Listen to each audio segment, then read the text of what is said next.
Is going on, everybody? Welcome back to the Knicks Cast channel. Just setting things up here, but tonight the Knicks face off against the Orlando Magic. 5 o'clock p.m. Donald, I know you were qualming about the start time, and I was too.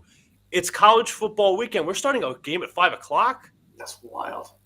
It's insane. Thank But you, Donald, thank you, Adam Silver. Thanks again, bro. I know Mikal Bridges is just going to miss this free throw, but once we get to a stoppage in play, we'll give our first thoughts. Apologize because I am messing around with a new platform being restreamed. Regardless, the game is here. Franz Wagner looking for a man on the wing, finds Bain. Bain to the middle. Carter on the elbow, trying to back down Towns, fakes good ball denial and a turnover. Good job there by Landry Shamet. Donald, quick thoughts, first thoughts. Well, Magic's gonna be a really tough game. The Knicks are a little bit inconsistent right now. There was a stretch where we had 3 games where it was the best offensive basketball I've ever seen the Knicks play, and then I would say the last 2 games have been some of the worst. So Yes. we need a little bit more consistency, but they've started off on a hot start right now, which is great. The Magic are going to give us everything we can handle. So if we can pull out a dub here on the road against the Magic, I'll feel a lot better about where we're at. Absolutely. Foul is called that time on Mitchell Robinson. I believe it might have been during the shot, but regardless. Knicks up 5-0 currently, a good start. The Magic without Paolo Banchero, the Knicks without OG Anunoby.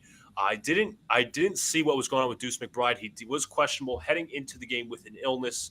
I'm going to further check the status of Deuce McBride. But Donald, yes, they've had some bad shooting games. I must agree with you, but something that you've highlighted, whether it's in your Twitter responses, whether we're just in talks with ourselves, perimeter defense. I'm just going to grab my tea, but you can still. Yes, perimeter defense. The Knicks are really struggling with dribble penetration right now. Yes. And that's one thing that they need to tighten up on. And it's not going to get any easier without OG Anunoby there. But I have to say, on a positive note, Landry Shamet has been a real plus on both ends. And Mikal Bridges is in tremendous form. If there's one player that has absolutely benefited from Mike Brown, is Mikal Bridges. He just looks like a different player. He's playing beautifully on both ends. So really happy with him and Shamet. And of course, Brunson's just, he's just the boy. He's the boss. And speaking of Bridges, he knocks down 0-3 from the wing, and it's 8-2 Knicks. I'll get into the perimeter defense in about a second. That is a foul on Shamet, and Shamet just hurt his shoulder. No, he is in pain. And Donald, I know you don't like this guy because he hurt Brunson. That was Carter on the screen. Oh, no. And Shamet is in incredible pain right now. Don't tell me he dislocated it. Yep. How is that not how is that? I could be wrong. How is that not an illegal screen? Oh, it's definitely an illegal screen. I'm more worried about the fact possibly dislocating his shoulder. I agree. Yeah, Shamet just ran right off the freaking court. I got the T right here, Jacob. He says the Oregon game is crazy. I got to check out that score. But Carter previously injured Brunson, which you were very pissed about. He left his leg out for Brunson. Brunson hurt his ankle. That's what the cause of it was. Josh Hart looks like he'll be checking in. This is not a good sign for the Knicks. Landry Shamet has been as Dal mentioned, he's been a very good contributor on both sides of the ball. He had 2 clutch shots against the Dallas Mavericks. But at this point, we are all worried. Hopefully he comes back into the game, but this is not looking good, folks, early on. He didn't move his shoulder? No, it was all the way down, dude. Yeah, he held it like that, and then he was just run right off the court. That's a terrible sign. Wagner off the switch, picked up by Brunson. Brunson, actually, this is Wagner. He misses. Rebound, Robinson. I have a feeling that filthy-ass player injured another of our Knicks. Yep, it was, Donald. You're absolutely right. Brunson drives down the lane. He stops, pulls up off the elbow. Shot's no good. Rebound, Hart. Back out to Brunson. Brunson, 1 dribble. Wing from 3 from the wing. Got it. Knicks up 11-2. They're firing on all cylinders. Give me all that. Jalen Suggs will bring up the ball. Suggs on the drive, picked up by Bridges, kicks out to the corner to Carter, back out to Bain. Bain sidestep, 3-pointers up. 3-pointer is good. Oh, God, I love Brunson. He is the boy. Mikal Bridges brings it up half court. He is screened out by Robinson. Hands off to Towns, back out to Hart. Hart gets a screen from Towns. Hart looking to move the ball. He finds Bridges along the wing, picked up by Wagner. Robinson sets a screen to the right. Bridges goes left, hands out to Hart. Hart drives to the lane. Hart inside, kicks out to Brunson. Brunson corner three is up. It is good. Go! Butter. And a foul? And a foul. Butter. Great job by Hart dribbling into the paint, forcing the defense to collapse. And Brunson had his, I should say, Suggs stepped on his leg. Wasn't intentional, of course, but it is good for the old-fashioned, very unlikely 4-point play, Donald. Salute to Josh Hart, bro.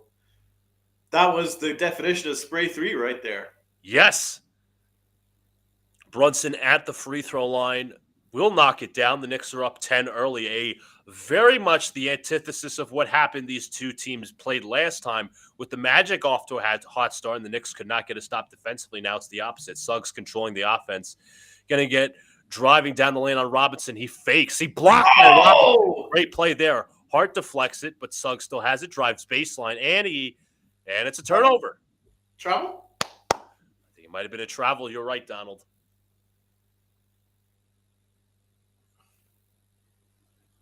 Great job, Mitch Robinson, baby. Let's go. Oh. Knicks up 10 to start. Brunson will bring it up the court, ready to check in his Jordan Clarkson. And Diawara, I believe. Yes. Bridges drives down the lane. He stops, he pops, he fires, he misses, rebounded by De Silva. What do you see in Diawara? Do you see anything there? Length. On the defensive side of the ball, as Robinson is called for an and one, as Wagner goes to the basket, looking like Batman with that mask. I have his picture. I have his. I was trying to create the graphic, and I was going to have Wagner on the front. It didn't allow me to, but regardless, he's wearing the Batman mask. Batman. Papa Left, who runs. I forget what the channel is called. It's like All Knicks or something like that. Yeah. He mentioned that, this would be a good time without OG and Obi to expand the rotation, allow Diawara to play because you might have something in. You have to evaluate all options. And we just spoke about the perimeter defense lacking. And the only guys that really have length, Donald, OG and Bridges. That's it. That is your only connector wings. And if Diawara shows you something, that's great.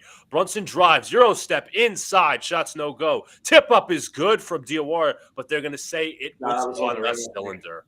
Yeah. But that's good. It's good to see from Diawara.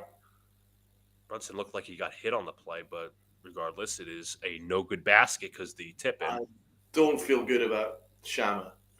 No, I don't think so either. De Silva, defended by Diawara, hands off to Carter. Carter looking for a man. He finds Bain, picked up by Diawara. Bain now going to try to get across the screen to his left. Drives down the lane, inside. Beat by a Diawara. What a play. And he gives it right back to the Magic with a steal. Wagner, alley-oop to Carter. Well, he's giving you life on defense. It's just the offensive game ain't there. Across the screen, hands to Hart. Hart with a dribble picked up by Suggs. Hart looks. Hart fires out to Diawara. Diawara takes the three. Woof! That's an air ball. That's a UFO. It's out of bounds. Woof! Woof! That was bad. I'll say this, right? He's been an impact. I'll give you one thing. He's been impactful in this past minute. But here's the thing, right? Diawara, obviously, when you pick a player in the second round, he's very, very raw. He has the raw intangibles, everything involved. I mentioned the wingspan and the defense. But he showed in summer, and again, summer league ball is not the same as regular NBA ball, an ability to handle the ball, to be a pseudo playmaker of sorts. But that shooting game is not there yet. I'll say. I'll say, yeah, absolutely. Dude looked like Bronny James right there. Ugh. But I wanted to expand upon the perimeter defense and the lack of length the Knicks have. That's why I do agree with Papa Left, and we should be evaluating Diawara because, people are mentioning trade targets. I know people are doing draft the trade machines for like Keon Ellis and Malik Monk and whatever, that sort of thing. But one team, Donald, and you could disagree or agree with me or not, one team that I think is ready to blow it up is the Pelicans. I would be on the phone possibly about Jose Alvarado. I would possibly be on the phone about Trey Murphy. You want if you want all the sort of protection for Karl Anthony Towns, having Bridges at the 2, Anunoby at the 3, and Murphy at the 4 with Towns at the 5. Like, and I get it. Towns is horrendous as a defensive center, and you should limit his 5 minutes. I get that perspective, but you Towns will get exposed every time that the perimeter defense does not contain dribble penetration. Another player I was thinking of that would really that Mike Brown loves is Kevin Huerter. I think he has flaws defensively, excuse me, but offensively, I think he's a very good movement shooter. He's the perfect player because he excelled under Brown in Sacramento. Like, Brown loved him. For sure. Absolutely loved him. I think that could work, but we would. You're right, but we also need to. If you acquire him, we also need to acquire length and serious defense. It's fair to critique Leon Rose. I don't think he did enough in the offseason. He didn't bring in any backup for Mitch Robinson at 5. Yabusele is not him. And they needed to get more length at the wing. There was just not enough wing depth brought in. Sure. Especially on the defensive end. So, and when you have a Mike Brown, you want shooters. You want tons of shooters, and I don't think we have enough shooters for Mike Brown to really get the most out of this team. So there's still a lot of work to do, and we're really hamstrung by the second apron tax. So the second apron luxury tax. So it's not going to be easy to make it work. But on a positive note, Shamet was an inspired pickup. Yes. And an even more inspired pickup was Jordan Clarkson. I think Jordan Clarkson's been great. I think it was a rough start for Clarkson at first, but I think he's turned a corner. Not to quote the great Aaron Boone, but I mean that in a serious note. I think he's been a real contributor. I think he's starting to realize he has teammates around him, because you got to go back to his Utah days now, especially towards the end. He was carrying a lot of the bulk off the bench, so he was taking a lot. Capable of just doing it. Like, he's more than capable of just going on a microwave hot streak. I'm looking forward to seeing what he does the rest of the way. I think he's been great. Absolutely. And obviously, talking about the money aspect, obviously there's question marks regarding whether the Knicks will extend Mitchell Robinson from here on out. But Jalen Suggs knocks down both free throws. It is Towns. It is Diawara. He's getting some extended run. Jordan Clarkson out there as well. Jalen Brunson and Josh Hart. Brunson and hands over to Clarkson. Clarkson looking for man. He finds Towns bobbled up in the air and stolen. And nope, it is taken by the Magic. Jalen Suggs with the steal. Suggs calling out the play. Suggs looking at a foul on the floor. The one thing, Donald. No, wait, am I wrong? Yeah, it's actually an offensive foul. An offensive foul on Goga Bitadze. And the one thing, Donald, that you saw last time, we all did.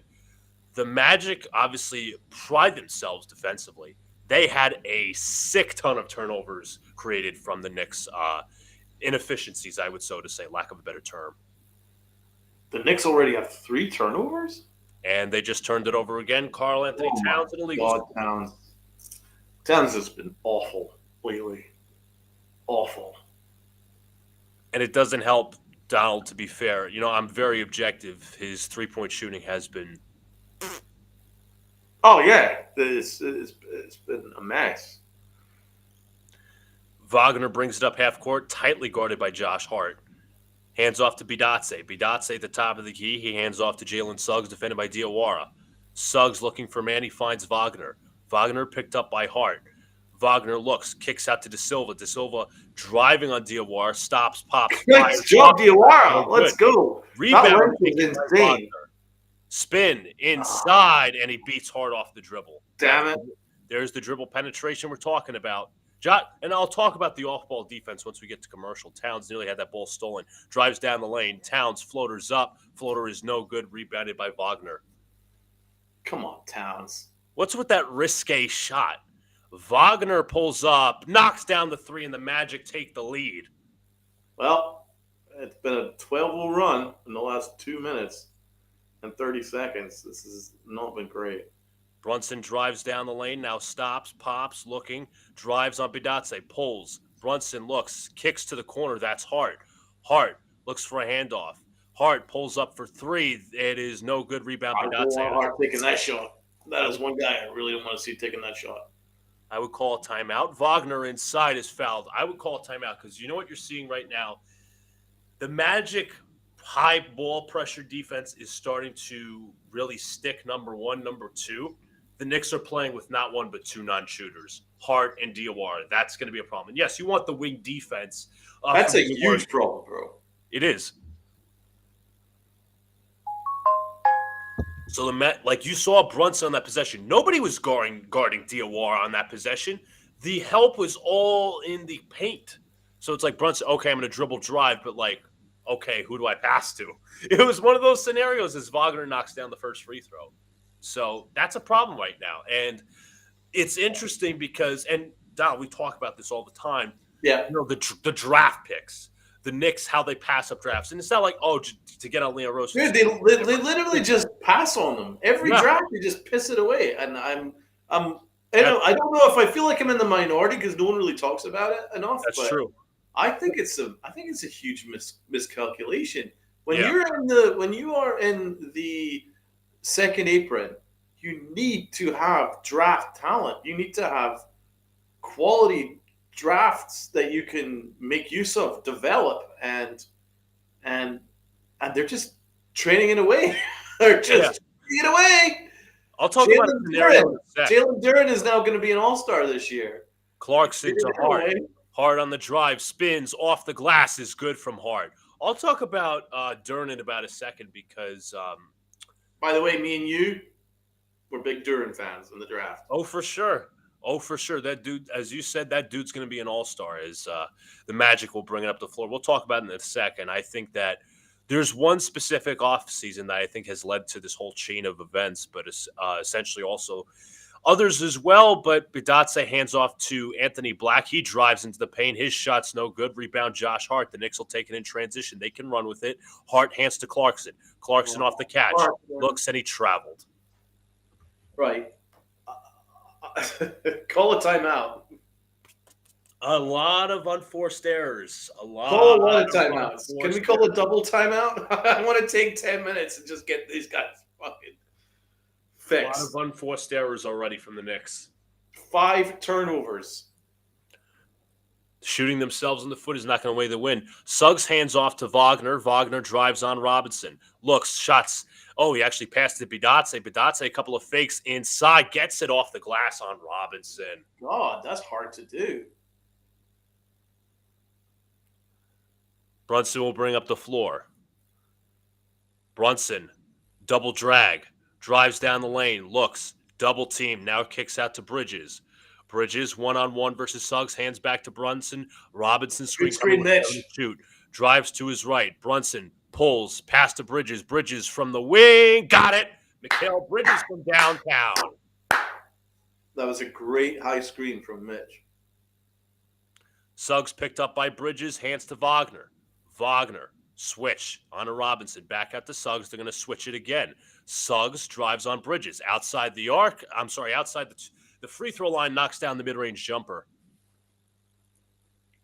The only two guys that have shown up in this game so far has been Brunson and Mikal. Brunson ties the game.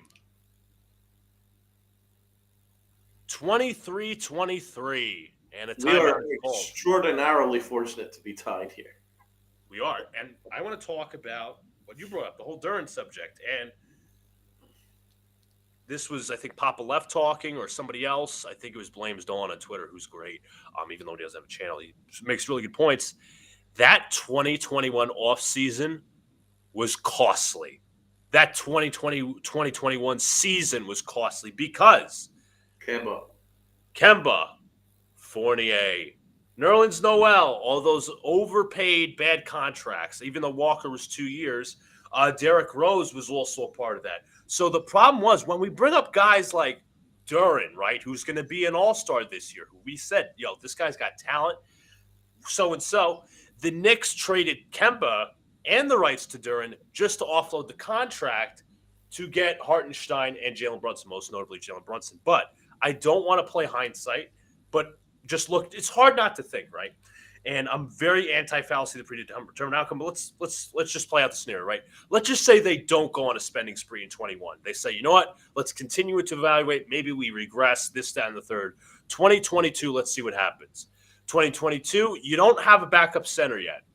Mitchell Robinson, let's just say, you know what? Hey, we're going to draft either Jalen Williams, as in the shooting guard all-star, or Jalen Duran. Well, Duran, you have 48 minutes of rim protection. You know Mitchell Robinson's injury history. So you know what? If Robinson gets hurt, this guy could slot in immediately. And he's been phenomenal for the Pistons. I think he would have been great under Tibbs. I don't know how the offensive game would develop, but regardless. And let's go off seasons further. Let's just say, remember 2024. This is obviously when they trade for Bridges and Towns and this, that, and the first. You wouldn't have to, and I'm not, shitting on Towns for the sake of shitting on Towns. You wouldn't have to trade for Karl Anthony Towns had you had Jalen Duran because he would have slotted in. I don't think he's on some extraneous contract, Jalen Duran. I still think he's not. Although, to be honest, because of Towns' agency, I think Towns was always going to be the get once Leon Rose was brought in with the connections, the CAA, and all that. The Knicks have been trying to get Towns for a long time. So the Knicks are going to try every way possible to make this work with Karl Anthony Towns. And to be fair, I think Mike Brown being hired is also to help Towns. So absolutely, at some point, Towns just has to figure it the hell out. Mm-hmm. And I'm just generally from looking at social media, I think Knicks fans have been very, very patient with Towns. Very patient. I think they like him and they really want us to work, but he's still incredibly inconsistent. He has games where he just looks like one of the greatest offensive centers in the history of the game. And then there are a lot of games where he just is completely unusable. So, we need some consistency here. Absolutely. That's the only way that he can prove to be a pivotal piece of the championship, because it is fair as Josh Hart has the ball along the wing and a foul is called. It is, listen, I was against the Towns trade at the time, as you were as well. I gave him a chance, and I'm still going to give him that chance. I'm going to be objective as I was with his predecessor in Julius Randle, who you could argue didn't have the same amount of talent, but I think he obviously put up the accolades, 3 All-Star appearances and everything I feel, and this is not like a slight towards anybody, but I think a lot of the things that Towns does or doesn't do is going to be compared to Julius. Oh, that's a beautiful. You're right. Look at that. That's a beautiful alley-oop to Mitchell Robinson, and missed my conversation, my talk. But I think everything because the trade, I think everything that Towns does or doesn't do, or Randall does or doesn't do, is going to be compared against each other. And I'm in the minority. I much prefer Julius Randle as a player. I just think I gravitate to tougher dudes, and I think Randle is much tougher than Towns. He doesn't have the skill set at Towns, but he's just tougher, and I think that suits New York better. But Randle's delighted to have left New York. So it's Town. I don't think he really liked the fact that the fans were incredibly tough on Randle. So I also think that's just the New York atmosphere, and it is, yeah. But the fans were incredibly tough on him. They were brutal. I think. Listen, some of it's probably not warranted, but I think some of it was. Like, you go back to his playoff performances, like, people will try and listen. Like, as I said, I'm always objective. I always treat the play. Listen, I'm a Knicks fan first, not a player fan first, of course. But when people bring up Towns' injuries, Randall's injuries, like, here's the thing. When that 2023 playoffs happened, Randall hurt his ankle or something like that. I go by the old Derek Jeter saying, if you're playing, you're not injured. You You're don't. right. Yeah, That's he the did. same. That's good. Donald, that goes the same shit for Karl Anthony Towns when people say, well, he isn't shooting well because of his ankle or whatever the fuck. And I'm like, no. If you're playing, as I said, I will say that about both players in scenarios. As Black both misses both free throws. If you're playing, you're not injured. You cannot have it both ways where you say, well, when he makes his when he makes 6 3-pointers, the injury is not bothering him. But when he misses, it's now a problem. No, that thing's always a problem. It's just a matter of how you adjust your play style and shit like that. Exactly. Everything involved. If you're playing, you're not injured. That goes for anybody, whether it's Brunson, whether it's Towns, whether it's Randall, all involved. And to be fair, and as I said, objective is always. And Brunson's played entire playoff series with it hurt at times. And he never complains, and he still puts up 45 every night. So, there's just some dudes that are just tougher than others. Anyway, I'm just unimpressed with Towns so far this year. But I'm not writing him off because right, of course, the talent's there. The talent's there. It's just eventually he has to start doing shit because he's got the coach for him. He's got a system for him. It's time. It's right there for you. But there's too many people making excuses for him, and I ain't making any excuses for him. No, I'm not either. And listen, in my personal opinion, you prefer Julius Randle as a player, which is fine. I prefer in this modern NBA because. Well, I mean, in terms of the breakdown of both games, Randall's a better shot creator. Towns is a better advantage creator, and I think you don't have to have more than one shot creator really on the team because if Brunson, you're very much going in on Brunson, which is absolutely fine. I believe he's the number one option. I believe he can absolutely guide us to a championship as the number one option, but I don't think you had to have 2 shot creators as long as you have. I mean, Bridges can create his own shot a little bit, but at the end of the day, Towns is an advantage creator. I think supersedes what Randall does, in my opinion, but I will never crap on Julius Randle like that. It's just 2 different styles of players, and obviously your preference is your preference. My preference is my preference. Fans' preference is fans' preference. Yeah, absolutely. I like the fact that Randall is a bulldog in the paint, and I know that that's not the modern NBA. Of course, I understand. This is why this is the perfect system for Towns. This system right here is perfect for Towns. He can shoot as many threes to his heart's content, but it's up to him to start hitting them. Listen, it barely. I mean, I could be wrong. I'm not a coach whatsoever. It's 2020, 27-27, by the way. Brunson is double teamed. He hands off to Yabusele. Now hands back to Brunson. Drives down the lane. Brunson from the LO. Alley-oop. Yeah! Beautiful alley-oop there. Brunson, baby. That's my boy. And I'm glad we're getting Mitch some opportunities to do his thing. About a 4 to 3-4 second differential between shot clock and game clock. Right, Bain out to half court, defended by Bridges. Screen comes. Bain drives down the lane. Inside, shot is off the glass, no good. Rebound, Carter. Carter, final seconds, he is fouled by Hart. Hart, I think, thought he had all ball there. Magic are in the bonus, so they will get 2 free throws to go with it.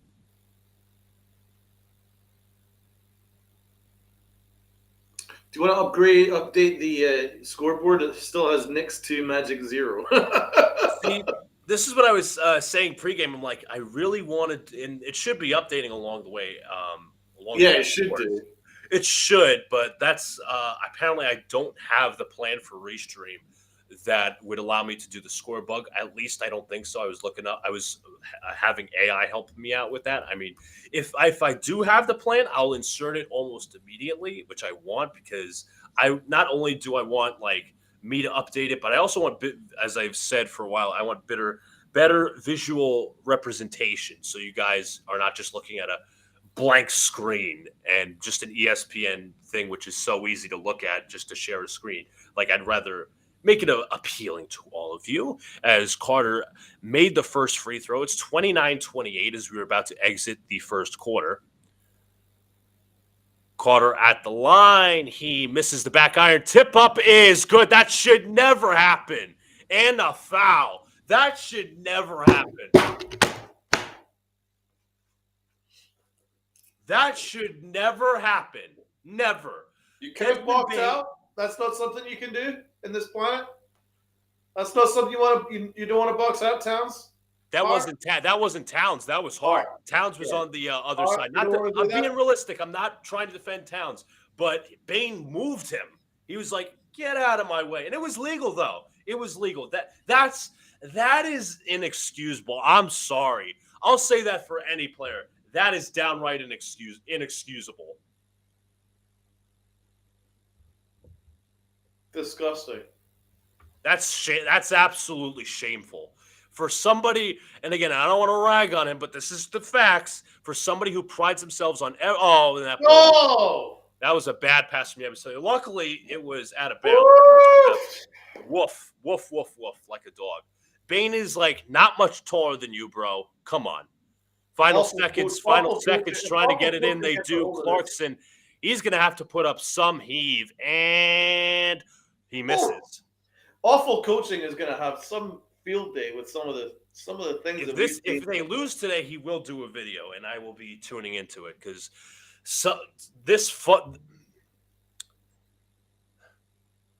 Let me take a second to breathe a little bit. That made him mad. But it's 30. By the way, 31-29 is at the end of the first quarter. I'm just going to check on Gemini real quick. But regardless, I'm going, as I always say, I've probably repeat it 7 times on the stream. I'm objective. I'm objective. This team, despite all the turnovers they get from Bridges and Anunoby, and we're missing that, from Thibodeau to Brown, this team lacks serious defensive fundamentals. Go watch a video of awful coaching, being in the gaps. What pisses me off more than anything is when whenever a Knicks defender is not in help and they're just sagging off their defender or ball watching. And I'm going to make, as I always objective, Josh Hart is a culprit, Jalen Brunson is a culprit, and so is Karl Anthony Towns. The 3 biggest culprits of either ball watching or over helping. Yeah, you're right. It clearly is nothing to do. For me, it's nothing to do with coaching. You don't think so? Because, maybe not nothing, but right. I think it's more personnel. Because Tibbs is one of the best defensive coaches in the game, right? Oh, for sure, yeah. And Mike Brown is an excellent coach, right? Like, he's a 2-time coach of the year. So if none of them can get a tune out of these guys in terms of just defensive IQ, it's personnel. It's personnel. I mean, that's why it's going to be difficult to win a championship when none of your top 2 players play any defense whatsoever. You know? Now, Brunson does everything else, so I can safely leave him out of it. And then I'm going back to Towns.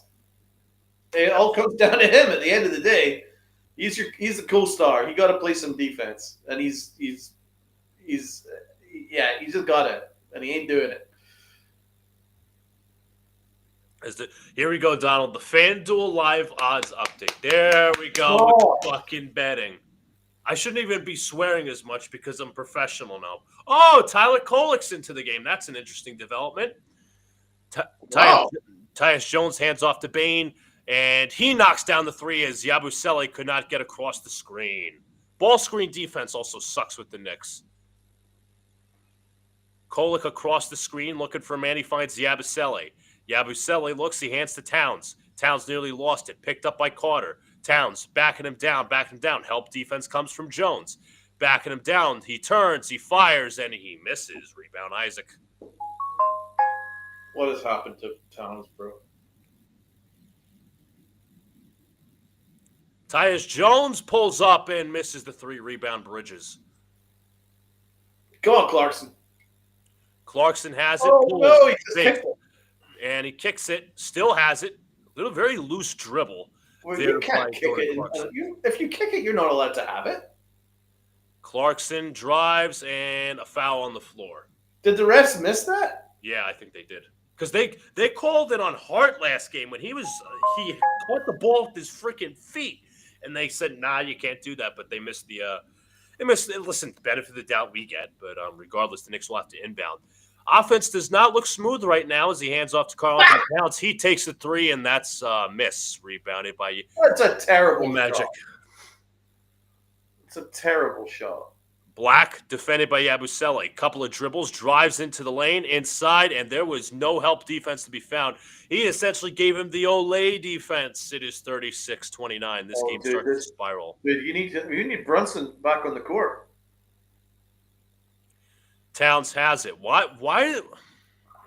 Towns trying to back him down. Towns turns, fires, and no shots, no good but foul. Can I ask why we're having Towns in the post? This is not his strong suit unless he is passing, mostly from the high post. He should not be in the post. When he ever is in the post, unless he has an obvious mismatch, he should not be in the post. If he is in the post against another big, yes, I'd rather have him out on the perimeter against another big, not in the post. That is not his strong suit. It will never be his strong suit. He will get some shots every now and then. As Towns at the line, he knocks down his first.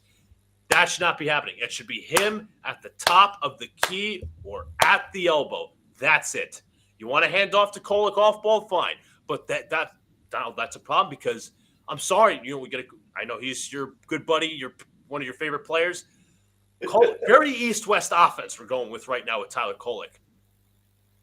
Oh well, dude, I never see Kolek, so it's very hard for me to actually evaluate him. I want to be fair. He has a lot of faults to his game, but I don't see him enough on the floor for me to really pick it apart. You know what I'm saying? Right. What I like from him is that he's a really good creator, and he's as a passer, of course. But he hasn't developed an offensive game, and he is reticent to do that, and it is a problem. But he does get guys in good positions, but unfortunately can't play any defense. That's my fair evaluation with him. Kolek picks up Tyus Jones. Now Black has the ball. He's picked up.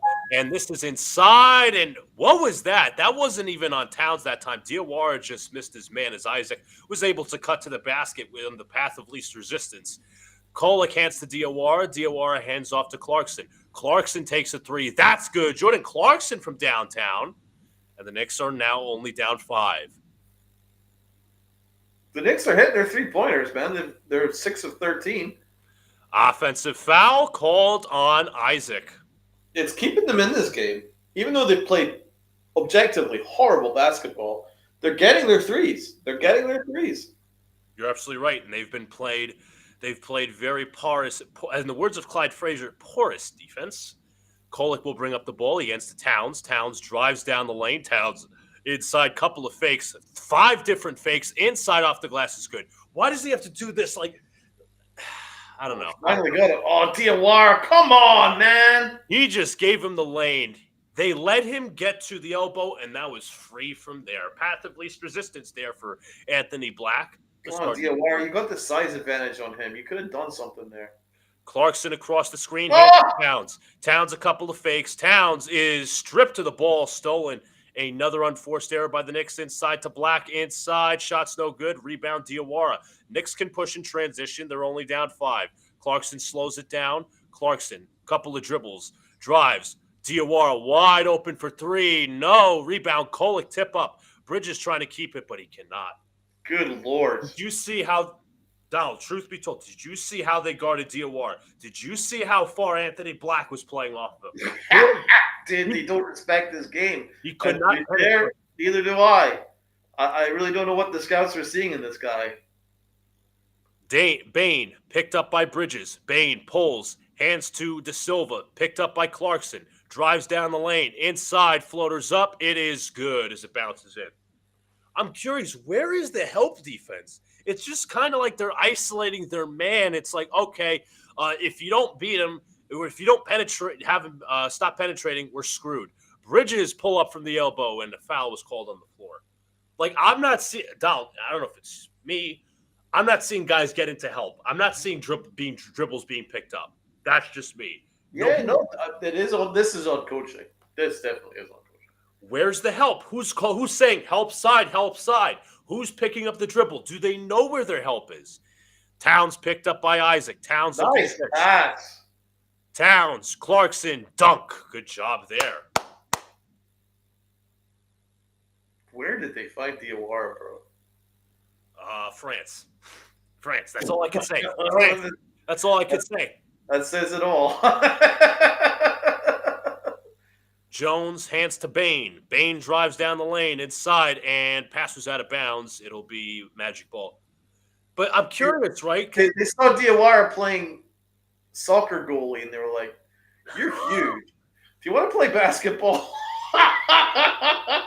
Because the guy has no skills, but he's got the size. He's just got absolutely no basketball ability whatsoever. He's only got size intangibles. Bain misses the three. Rebound, Isaac. Back out to Black. Black double team. Kicks. And stolen by Bridges. How about that?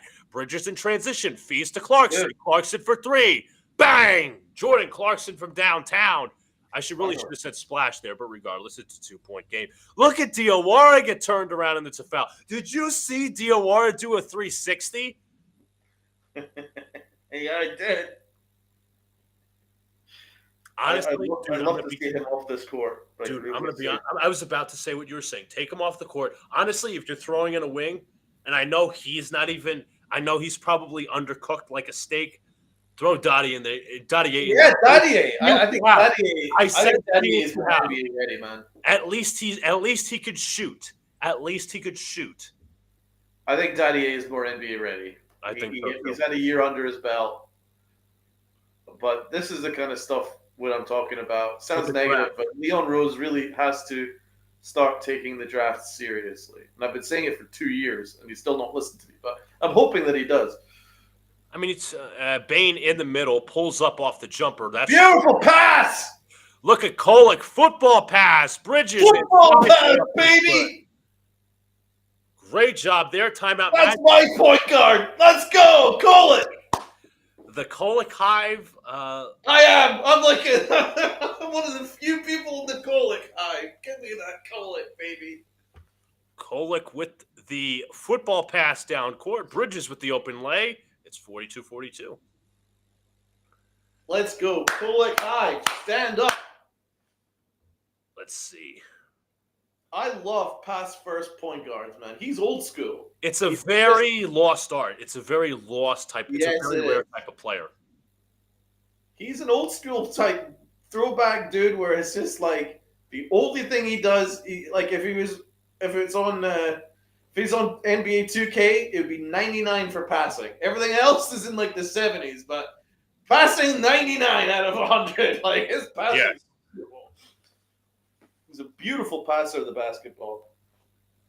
Ooh, I should throw out my ticker. If you guys haven't already, hit the like button, subscribe, turn on the notification bell so you don't go live or drop a new video. Speaking of that, now that I'm adjusted to my new work schedule, let's see if we can find – we're going to plan this live. Let's see if we can find a game for next week. We got the Knicks at the Nets Monday. So what is your schedule now, bro? What time do you finish now? 8 in the morning. 12 midnight to 8 in the morning. Holy crap. Yes, I've turned folks, I have turned nocturnal. You've turned nocturnal. Yes, so that means I have a little – I'm not going to say I have a little more freedom, but pretty much like if games start at 7, 8 o'clock on weekdays, I'll be available to do streams, and that's how we're going to roll as a fly just passing me by. Regardless, let's see. We got next week we have, as I said, Nets Knicks on Monday. We have the Hornets Knicks game on Wednesday, which is the day before Thanksgiving. We have Friday Knicks versus Bucks. Friday the 28th, which is Black Friday. I don't know if that's going to be streamed anywhere or not in terms of what the NBA is doing. Could it be a prime game? I don't know. And then Saturday, Sunday, it's Raptors Knicks at the Garden. So I like Bucks versus. I would like to do a game earlier in the week with the Hornets, but they're also kind of crappy. I like a Bucks-Knicks matchup, especially. I think Bucks-Knicks makes sense. Yeah. I'm doing an early Thanksgiving on Wednesday anyway, so I think Bucks-Knicks will be good. So that's what we'll do. We'll do Bucks-Knicks on Black Friday. And who knows if Giannis is going to return because, Giannis is probably going to return that day because it's very apropos. Suddenly, Donald, when players get injured, they always seemingly return against the Knicks. Yeah. Although Knicks might be fun, I'll say that. That's true. The Nets just beat the Celtics. Not that the Celtics are a great team by any means, but that Jorge Fernandez is coaching the best he could out of that unit. That's the worst team. Worst team. Absolutely worst team. They go 2 good players. Jalen Suggs will bring the ball up. He's defended by Diawara. Wagner gets over the screen, now picked up by Robinson. Drives in the paint, mid-range jumper. Floater is good, actually. Don't know why Robinson let him get deeper. Regardless, Brunson off the screen. Brunson pulls, step back 3 on the way. Shot is short. Rebound Clarkson. Clarkson will take it himself. Wait, did they take Kolek out? Yes. Brunson steps, drives, floaters up. Shot is good, and the foul. Damn, man. Kolek can't win. He had the football pass, bro. He had the football pass. I want to say he earned a couple minutes. I would have flipped him and Diawara, but regardless. Amen. Fucking man. Because Diawara is just kind of like, if you guys obviously play video games, he's kind of like an NPC right now, not playable character. Brunson at the line, he knocks down the free throw. 45-44, the Knicks are up. And Jalen Suggs will bring up the ball. Picked up by Diawara, the NPC. Screen set by Wagner, screen away. Now Suggs gets into the paint. He is fouled by Diawara. Once again, I don't know if that was a lack of help, but he let him get into the paint. And once he got into the paint, he was screwed and baited for a foul. Yeah, the Knicks didn't help him. He was having to defend one-on-one right there. And I don't think he's ready for that. No. Wagner looks. Hands to De Silva for 3. Air ball. Tip up. Rebound. Who was there for the pickup? No one. I don't. What are they doing? I don't understand what's going on. Brunson will bring it up. Towns with the screen. Brunson drives down the lane. Brunson. Oh! Diawara. Oh, my God. Missed that corner 3. It's not like, okay, it hit the front rim. That was the back iron. You know that shot wasn't going to go. Transition bucket there from Wagner is good. This guy needs to stop taking shots. How many 3 attempts has he had now? 3? I guess. Brunson 4? pulls.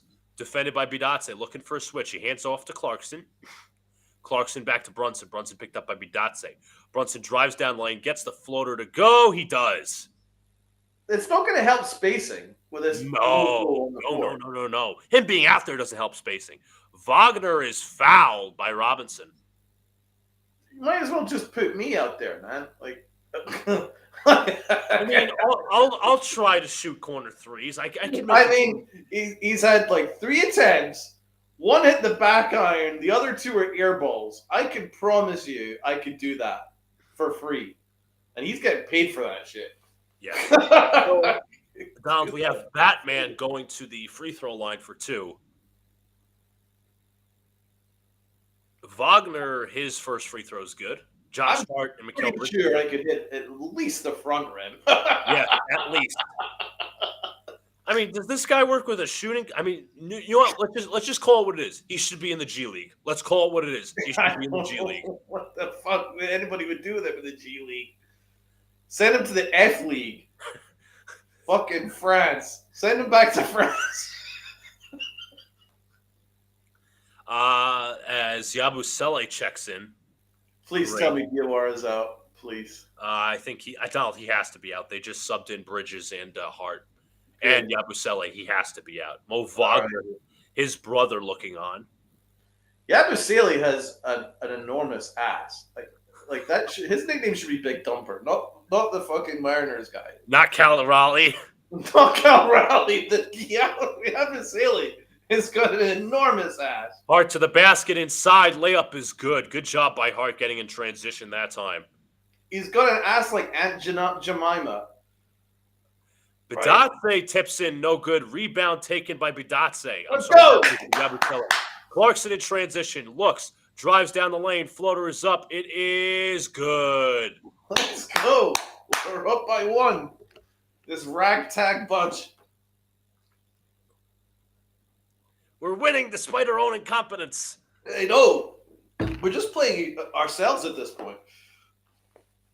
Suggs, hands off to Bidatse. Nice pass to Wagner. Wagner inside, free. Path of least resistance. I'm going to keep saying that every time somebody gets a free bucket.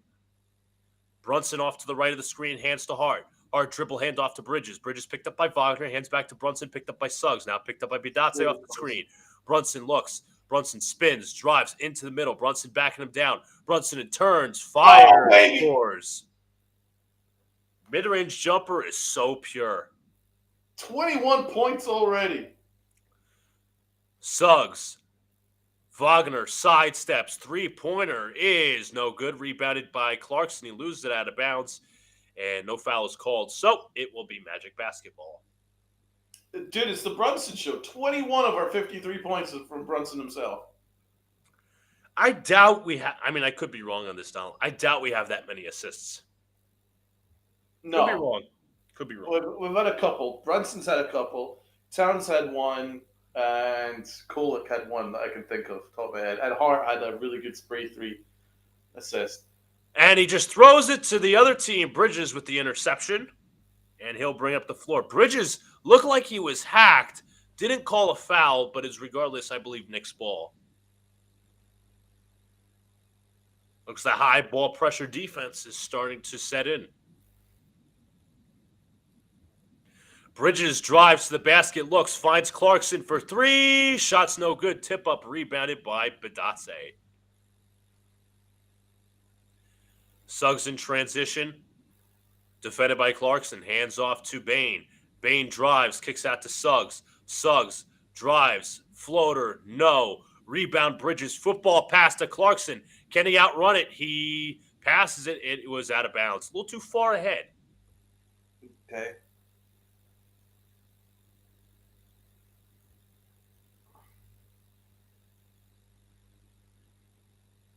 Donnier's coming in. Woo!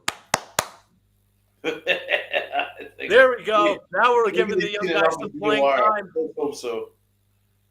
He's like, Mike Brown's like, shit, this guy can't shoot. Alley-oop to Bidatse. Who is on the weak side defense there? I don't know, man. There's no help. Help defense has been awful in this game. I'd love to see and Brunson is deflected, actually went out of bounds. I would love to see some of these breakdowns. If we somehow, I wish they had the high-low, the website, the high-low, but the NBA did away with that because of copyright. That's the biggest worry, not betting. Yeah, of course. Yeah, that's the far bigger priority. Yeah, the high-low where content creators get their film and try to do breakdowns. God forbid they break down the sport they love. But yeah, Mafia betting on games, no problem. Go ahead. In-season tournaments? Yes. NBA. Do you need to leak some information to the Mafia just to ensure that some guys are tanking in order to get their betting money? Yeah, go for it. You go ahead with that.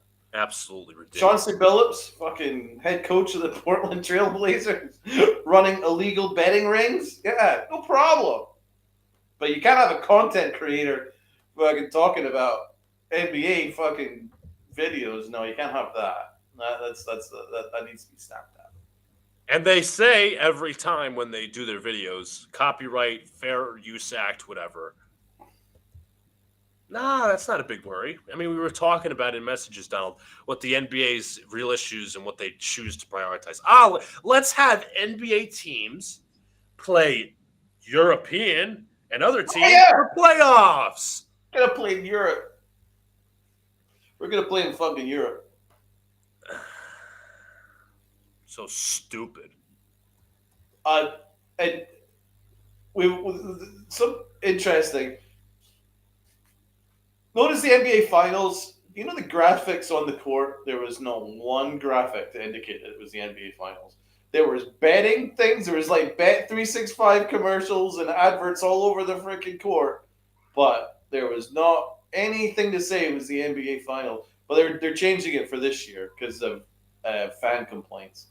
Adam Silver is going to get the graphic of the trophy on the floor because previously um, he didn't have it and he was getting a lot of criticism for it. But it's just Adam Silver, man. He is in bed with anything that make him money. Yeah. I It, want. I it's a apologize. problem. Go ahead. No, I'm just saying it's a problem. I was actually going to use that as segue because I said this to you in the pre-show, and I was going to tease this, guys. If you are a baseball fan, if you haven't already, go watch the Alex Rodriguez Alex versus Zera documentary. I stayed up till 5 in the morning watching all three parts. It is a must-watch. And the reason I wanted to tease that with your conversation, Donald, is the MLB using steroids to make them money and revive their game, just like the Mm-hmm. NBA is using betting to make them money. That's the comparison I wanted to draw. Yeah. And don't forget, Adam Silver investigated Terry Rozier Yes, and let him off with it. And he played a full 100 plus games afterwards. Didn't find anything. ridiculous. That's a fireable offense. It really is. Well, unfortunately, you can't fire a commissioner. But there's another story I want to talk about in a second. It's Bidatse hands off to Suggs. Suggs misses the three. Rebound Brunson. School Brunson JB.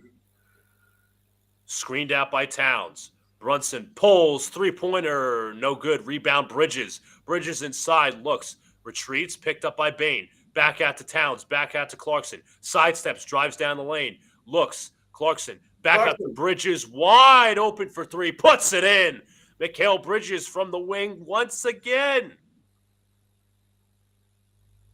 It's the Brunson and Bridges show, babe. Townsend's going to be a kickball. Bridges, 14 points of 2 steals on 5 of 6 shooting? Bridges has been fantastic this year. That should be an offensive foul. It is on Desmond Bain. Yeah, it has to be. 56. Orlando is shooting 53% from the field. That's a problem. Don't like that. That is definitely a problem. It's definitely a problem. This is going to be a tough game, man. This is going to go right down the wire. Yeah, it's going to be a war of attrition. That's definitely a foul. I don't even know. Are they? I'm pretty sure Desmond Bain might have been teed up. I could be wrong because it's teed. I mean, that was what are you arguing? That's one of those situations like, what are you arguing about?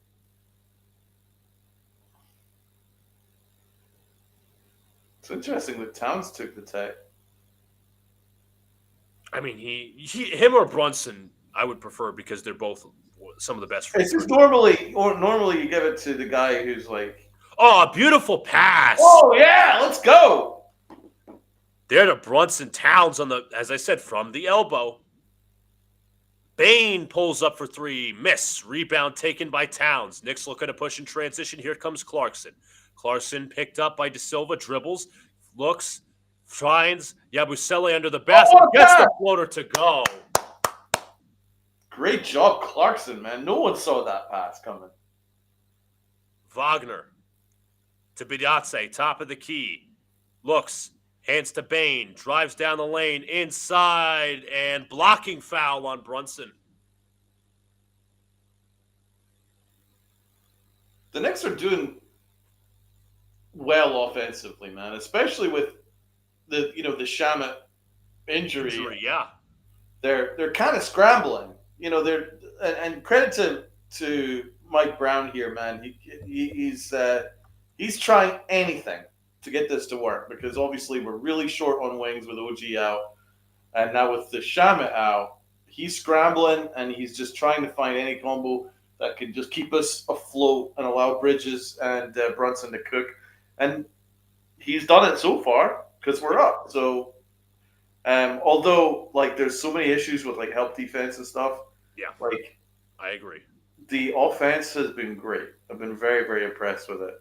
The one Uh, game I hate to, this is along the point. The one game that I think I wanted to, not wanted to critique. I didn't recap this game. This was the Heat game earlier in the week, where he was very staggered, rigid with his rotations, which I didn't like. But now, as you point out, Donald, you're seeing like, okay, I'm going to throw in this guy, see what works. We're throwing in many different combinations. It's not a very rigid rotation; seems very fluid. Towns down the lane, inside, throws it down. there you go. Jalen Suggs will bring up the ball. Tyler Kolek heads to the scorer's table. Count 6 points, 3 boards. That's it. Man. Woof.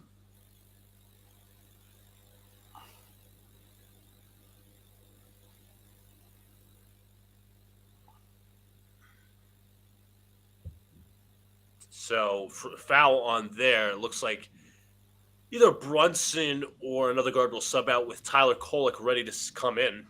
Jalen Suggs at the line for two. His first free throw is good. It looks like I think Brunson's going to come out. Kolek is going to come in for the final minute and a half. Why? Why?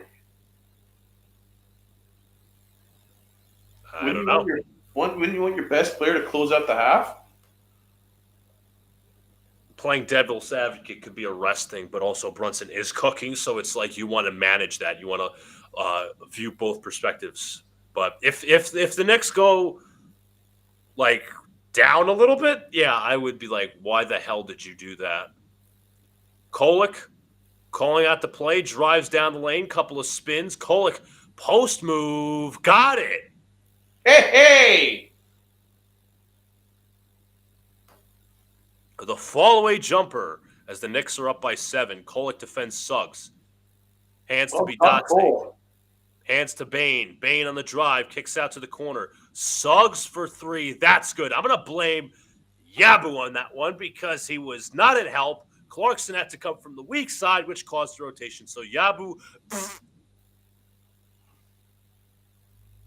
Kolek drives, is fouled, and hits, but they will not call it on the shot.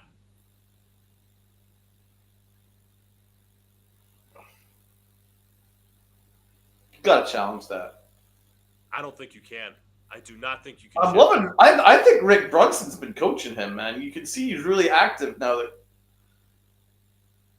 I don't know if you check out the sidelines, man. Since Kolek's been on the court, Rick Brunson has been up those sidelines. He's been clapping. He's been talking to Kolek.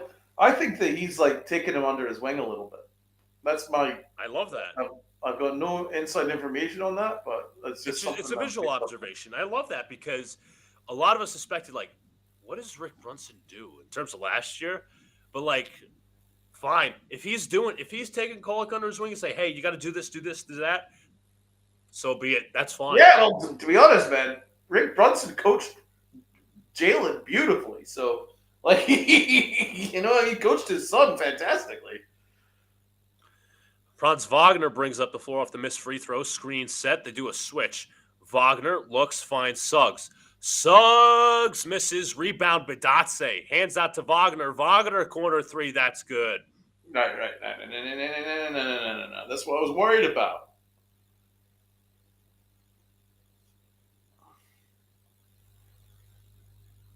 Clarkson picked up tightly by Suggs. About a 6-second differential between shot clock and game clock. Clarkson near half court, couple of dribbles, drives down the lane, stops, and offensive foul. It looked like Clarkson was being hacked a little bit in the half court, but that was an inadvertent push.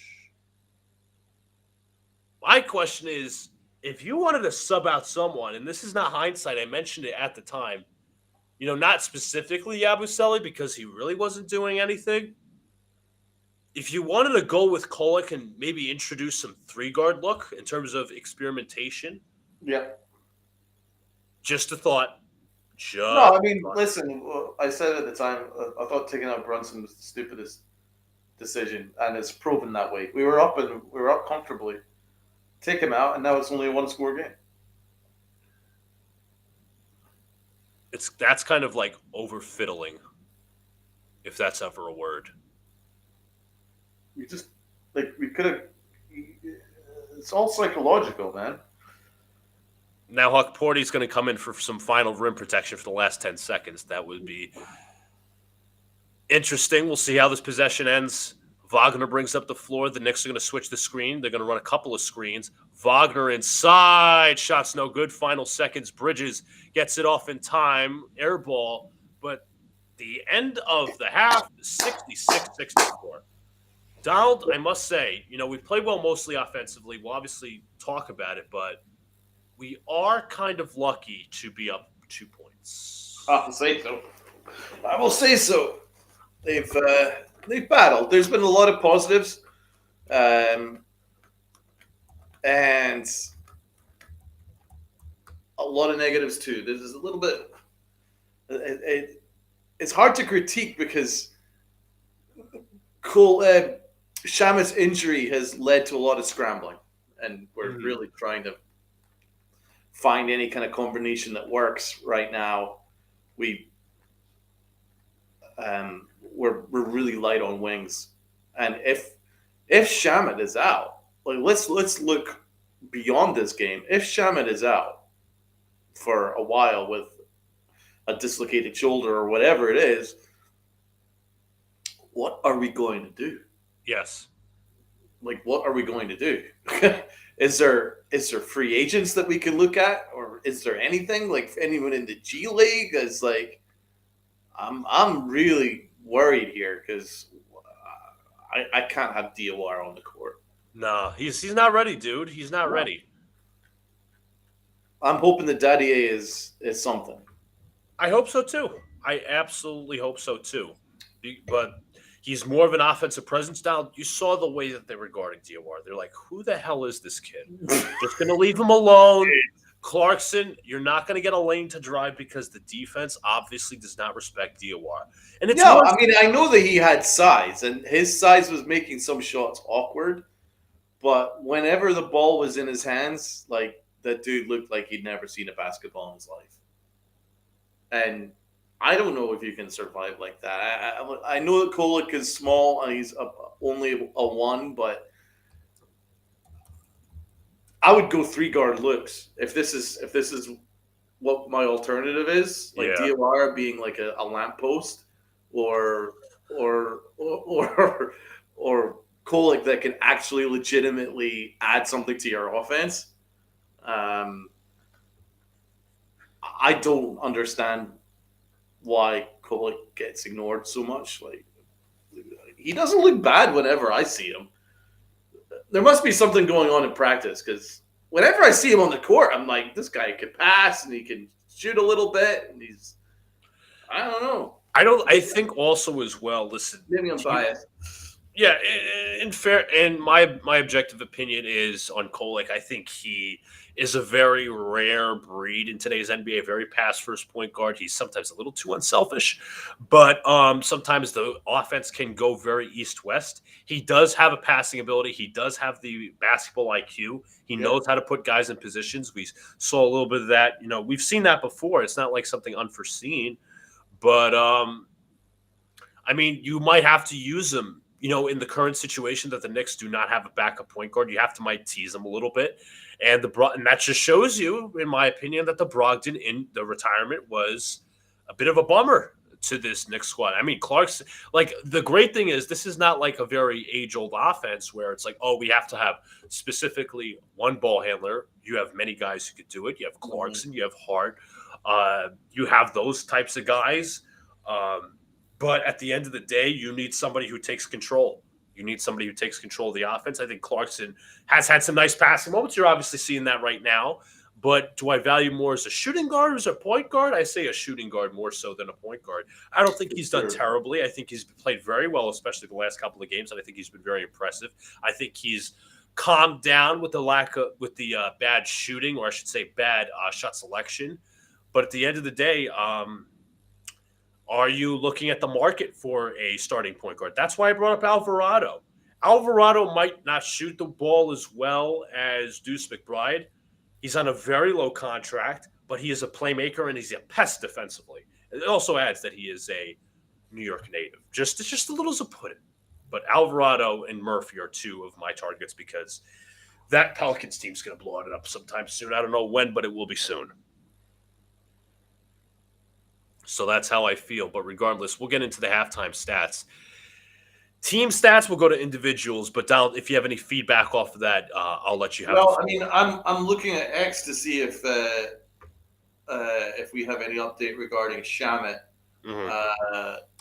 I mean, a couple updates says it looks like he dislocated it. Stefan Bondi says bad situation. Shamit ran off the court holding his shoulder. It's the same right shoulder he dislocated last season. He got surgery on that shoulder, so it's not good. That's not good. I think it's dislocated, man. I do. Because there's one thing that I picked up. Remember when Randall dislocated his shoulder? Yeah, because dummy Jaime Jaquez. Yeah, let's take a charge in a blowout while the guy's up in the air. I hate that. Yeah, that decision arguably stopped us from going to the NBA Finals because that Knicks team's cooking. But anyway, when he popped his shoulder out, it's so easy to re-dislocate it. Once it's been dislocated once, that same shoulder can get dislocated again much easier. I think what happened right there is Shamit's dislocated his shoulder. And if that happens, then he's going to be out a while. I mean, a long time. I mean, let's think of it. I don't remember when he played his first game in the regular season last year. But obviously in preseason, he dislocated his shoulder. Mm-hmm. He was out for a couple of months, and that's what's going to happen. He's going to be out for another couple of months again. He's not an injury-prone player, but this is bad. And for the record, screw Wendell Carter. Oh, God, I can't stand that guy. Can't stand him. Dirty. Like, dude, he sandwiched him. You don't tell me he doesn't do this shit deliberately. He had involved in a sandwich. Poor Shamit was the fucking white bit in the Oreo cookie. He just fucking cookied him like that. He did that deliberately. He knew exactly what he was doing. Just like he knew exactly what he was doing with Brunson. Unbelievable. That Ole defense where he kept his hands behind his back, but he stuck out a fucking foot. Injured Brunson. I was getting sick of this shit, man. We need our officials to actually start tightening up on this shit. Anyway, I'm getting my high horse. Regardless, we'll break into the team stats. The Knicks have a 61% field goal percentage. The Magic have a 51% percentage. The Knicks out Magic, they get 33%. Free throw percentage has been in the Magic's favor, 85 to 73. I wouldn't say equal free throws. The Magic had 20. The Knicks have had 11. In terms of the rebounds, the Magic are winning the rebound battle, 21 to 17. 3 offensive boards for the Knicks, 7 for the Magic, 14 equal for the defensive rebounds. The Knicks have had 18 assists in the half to the Magic's 10. 3 steals for each team, 2 blocks for the Knicks, 1 for the Magic. Total turnovers, the Knicks have 9, the Magic have 10. Fast break points, it's been nearly equal, 9 to 7 in favor of the Magic. Points in the paint, very equal, 28 to 28. Fouls, the Knicks have had 16 to the Magic 13. The largest lead for the Knicks has been 10, the Magic 8. So it is a 2-point game. But we'll break down into the individual scores, look at the box score individually. Largest plus minus. Mikal Bridges plus 16, 14 points, 3 of 3 from the three-point line, 5 of 6 from the field, 4 rebounds, 2 assists, 1 turnover. So he has been nothing short of phenomenal. Jalen Brunson is the leading scorer, however, with 23 points, 8 of 13 from the field, 3 of 7 from downtown, 4 of 4 from the line, 5 assists to go with those 23 points and a turnover, 2 rebounds. Karl Anthony Towns and Donaldson mentioned 3 rebounds, 2 assists, 2 turnovers, and just a measly 6 points. Mitchell Robinson is 4 points off the bench. The leading scorer is Jordan Clarkson once again. How many shot attempts is Towns had? 7. Okay. He's missed all 3 of his 3-pointers, which again, as I said earlier, I would not excuse it despite injury. Regardless. Here's the problem. DeWire has as many 3-point attempts as Karl Anthony Towns. Yeah. I don't like hearing that. No, I don't like hearing that at all. You have to be smarter with who's getting these. Like, I want to see more attempts. Even though Yes. critical of him, like he's I don't like a passive. he's one guy you want to take 3-point shots. Like, I don't. Yeah, I don't like a passive Towns. I don't like a passive Towns no, I unless he don't like has. it. Unless he has to pass, unless he's in the position to pass, he could pass. But I don't like a passive Towns. Regardless, Tyler Kolek 3 points, Josh Hart 4 points, Jordan Clarkson 10, Yabusele 2 on just one shot attempt, 10 minutes. Yeah, one shot attempt in 10 minutes. There we go. Regardless, we move to the Orlando Magic. The largest plus minus for them is Anthony Black in 12 minutes, +8, with just 4 points off the bench, 1 block and a steal, known for his defensive ability. Leading scorer, Franz Wagner, 23 points, 7 of 10 from the field, 2 of 3 from downtown, 7 of 7 from the line, 2 rebounds, 3 assists, -4. Looking at the other scores, Jalen Suggs, 11 points, 1 of 4 from 3, 3 of 8 from the field. Desmond Bane, 15 points, 4 of 9 from the field. Jonathan Isaac, 2 points off the bench. Goga Badatse, 4 off the bench. And Jet Howard, who I didn't even notice was playing, 2 points, 1 of 1 from the field. If you look at their out-of-town scoreboard, the LA Clippers beat up on the Charlotte Hornets. That's another team that is set to rebuild probably because they are old as hell. Clippers 131-116 over the Hornets. Tonight, the New Orleans Pelicans play host of the Atlanta Hawks. The Hawks come in 9-7. The Pelicans 2-14. The 8:00 game with the Wizards being 1-14 take on the Chicago Bulls. Also at 8:00 on NBA TV, we have the Detroit and Milwaukee game, Bucks versus Pistons. Memphis and Dallas similar records. 8:30 p.m. and 10:00 p.m. Sacramento Kings versus the Denver Nuggets. Now, Donald, Kings are a mess and a half. Oof, that's a terrible roster. And Donald, just looking across all these different teams, you got the Mavericks, you got the Memphis Grizzlies, you got the Sacramento Kings, you got the New Orleans Pelicans, you have the LA Clippers. I've just named 5 teams that could really realistically blow it all up soon enough. I mean, those teams, woof. The King, I don't understand, and this is, by the way, Scott Perry doing the roster construction. What is the Kings roster construction, Donald? Because I don't know. They don't. I actually looked at it. I was like, there's like only a couple of 3-point shooters in that entire roster. Russell Westbrook can't shoot. DeMar DeRozan can't shoot from 3. Who are the 3-point shooters? Oh, by the way, Sabonis is not a 3-point shooter. No, he is not. He is not. That's 3 guys that can only shoot in the paint. You're right. That's terrible for spacing. So that leaves me with Ellis and Keegan Ellis. Monk. Keegan Murray. Maybe Keegan Murray. It's not enough. Like, it's a horrible roster construction. And none of them play any defense. It's embarrassing. Absolutely embarrassing. I don't know what made them think that would work.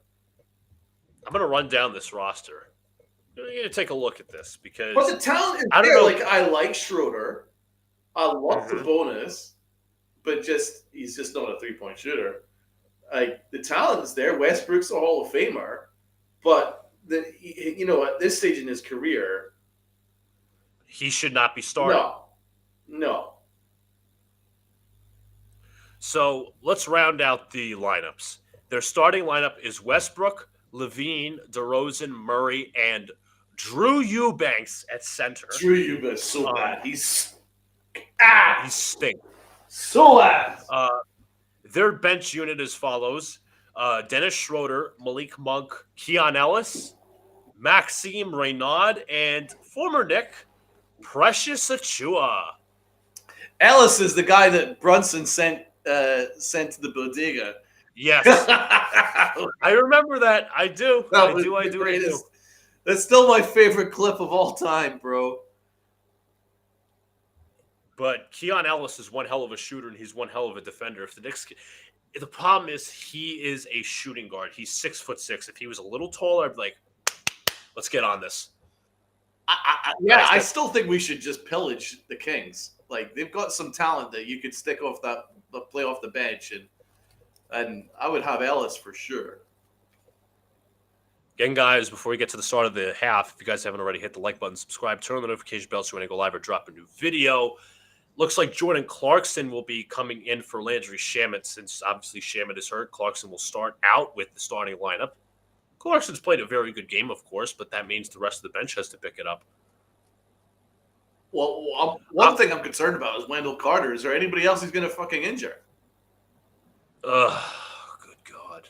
He's like Bam Adebayo with the illegal screens. Dude, he's injured 2 of our fucking rotation players already in 2 games.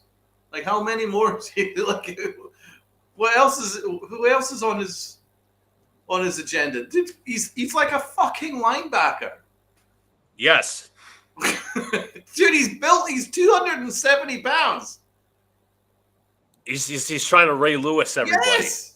He's a fucking tank. Let's see, news updates. Anyways, we're going to get back to it as Franz Wagner, who has been the key cog of this Magic offense, brings it up, drives down the lane, spin on Robinson inside, shot is good to go. Put Robinson on skates that time. Brunson brings the ball up, screen from Towns. Brunson to his left. Brunson picked up, now hands to Towns. Towns does have the mismatch this time. He turns, he fires, he's fouled.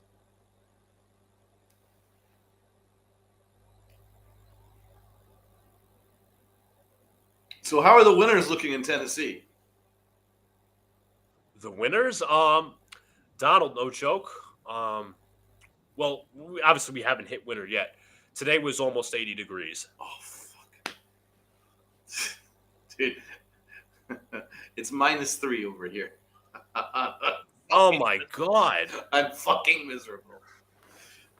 Towns at the line knocks down the free throw. You're going to have to come visit. Yeah, I think so. Like, even if it's like 50, 60 degrees, I think you'd be like, oh, thank God. That'd be sun tanning. Oh, shit. See, if I wasn't so nocturnal and trying to catch up on my sleep.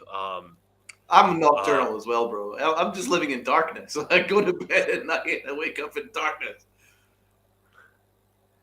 Towns knocks down both free throws as the Knicks are up by 2. Franz Wagner brings it up. Oh.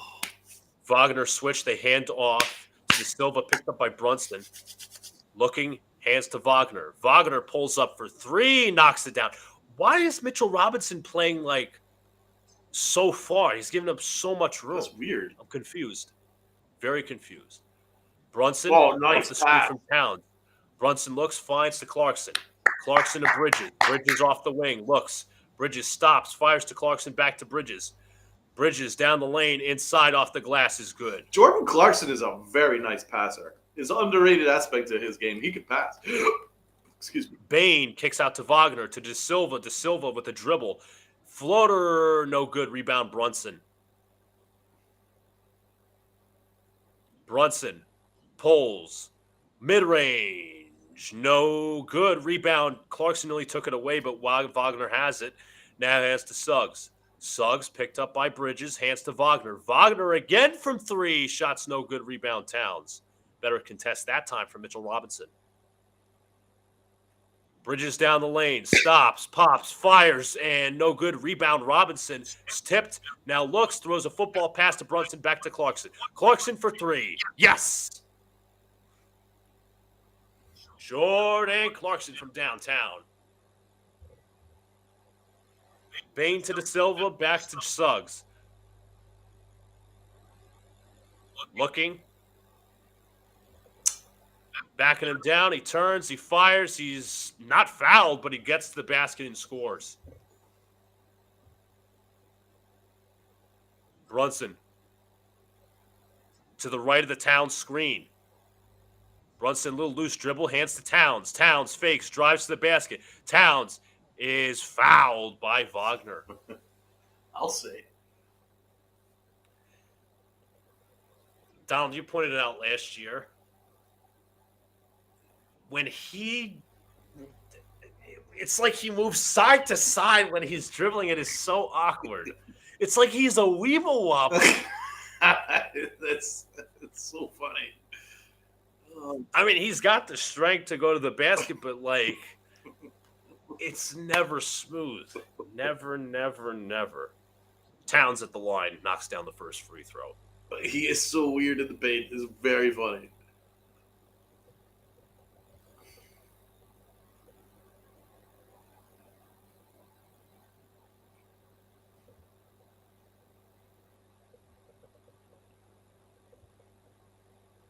Towns, second free throw is good. 75-71, about 9.5 minutes to play here in the third quarter. Suggs hands off to Desmond Bane. Bane picked up by Bridges, hands to Wagner. Wagner drives baseline inside, gets past Robinson and scores. Wagner has had his way with Robinson in the half. Towns looks, Clarkson, and out of bounds. I think it was an offensive foul, wasn't it? Or... I saw the referee do this as if it was out of bounds, but I think you might be right on that because I saw somebody fall to the floor. I think it was an illegal screen by Mitchell Robinson. Yeah, Suggs took the charge.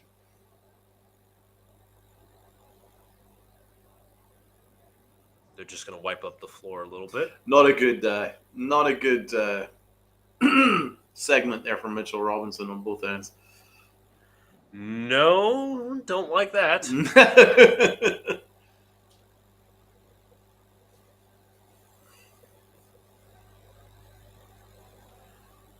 Jalen Suggs will bring it up, defended by Jordan Clarkson, pressed up high. Suggs gets across the timeline, he hands off to Desmond Bane, picked up by Mikal Bridges. Screen from Carter, drives down the lane, inside kicks back to Carter. And Carter knocks down the three. The Knicks were in drop. Nobody was there for the pick and pop. I hate drop coverage. I will say it every time. Brunson steps, three-pointers well short, and it's taken by the Magic. Here comes Suggs. Suggs. And pass deflected out of bounds. It'll be taken by the Magic. I think the only person that hates drop coverage more than you is the awful coaching guy. I see why he hates it, though, because you're putting your defense in rotation when that happens. And I don't see what the win is in drop coverage. Three-pointers well short. Josh Hart did not box out as Carter gets in for the dunk. Oh, my God. That's the second instance of that.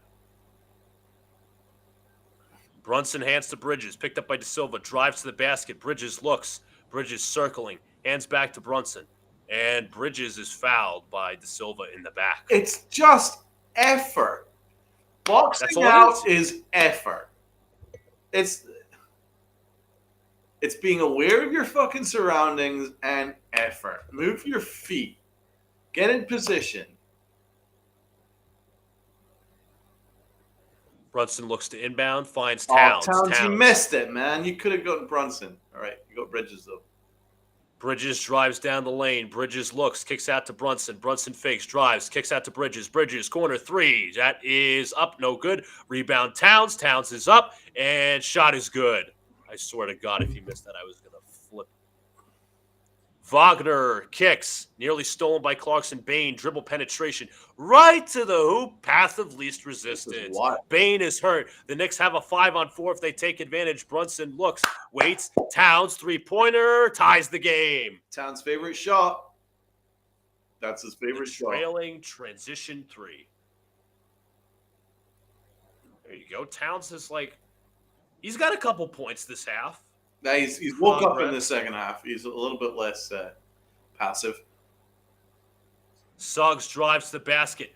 Who wasn't help defense, for Christ's sake? Was that Hart that was supposed to be there? Oh, my God. Brunson kicks. Hart, one-on-one. Come on, Hart. Looks. Do something. Hart's still trying to get the ball out, and he is fouled. That was, I think, Carter. Are we going to start calling him the podcast here like awful coaching does? Yes. Because Hart has been awful. I'm just calling it as it is. He's been awful. Let's just call him the podcaster until he hits a three.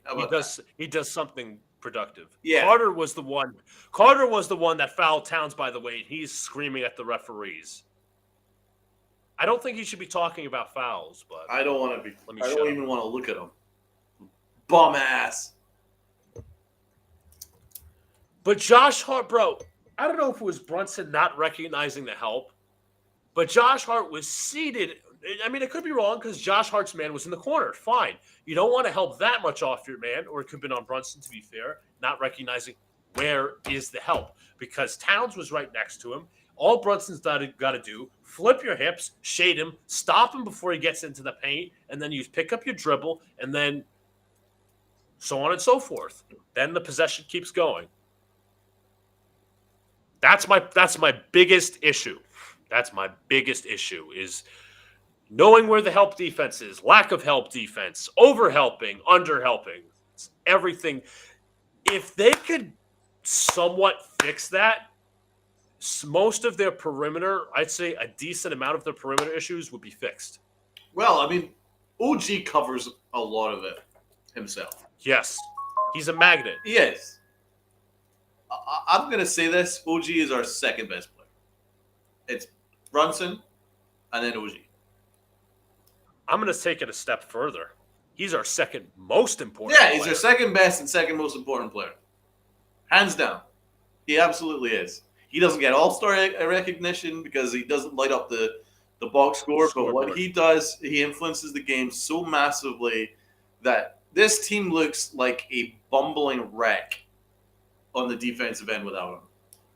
Like he covers, it's actually remarkable, and you actually almost notice him more without him playing because all the stuff that like he does on the perimeter, he gets in the passing lanes.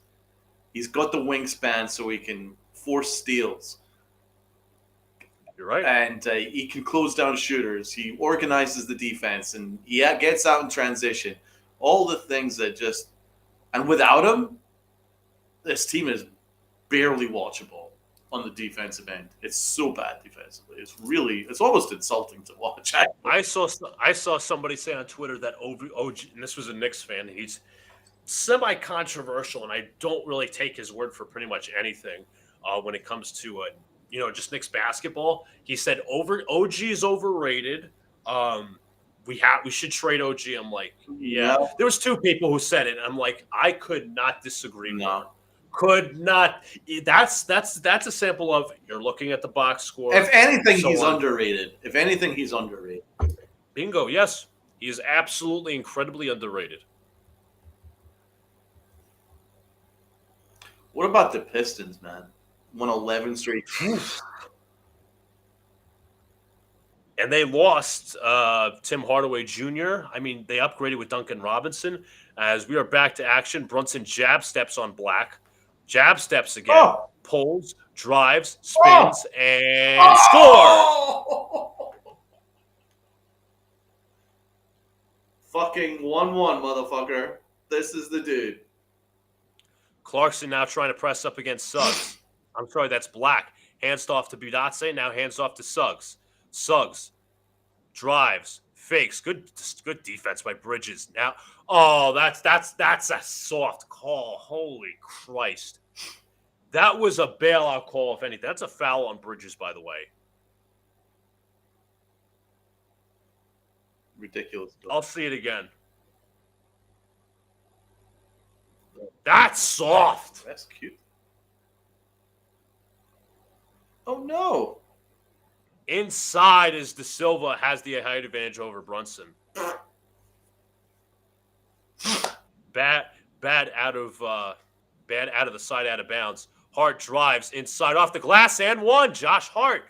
I'm sorry, the podcaster. The podcaster did something. Gets the bucket to go and one. If the MSG scoreboard would update, please. Nice job, podcaster. And he will go to the line for the old-fashioned three-point play.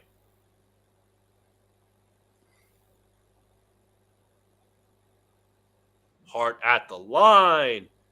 And he knocks it down. Knicks in the lead, 85-84.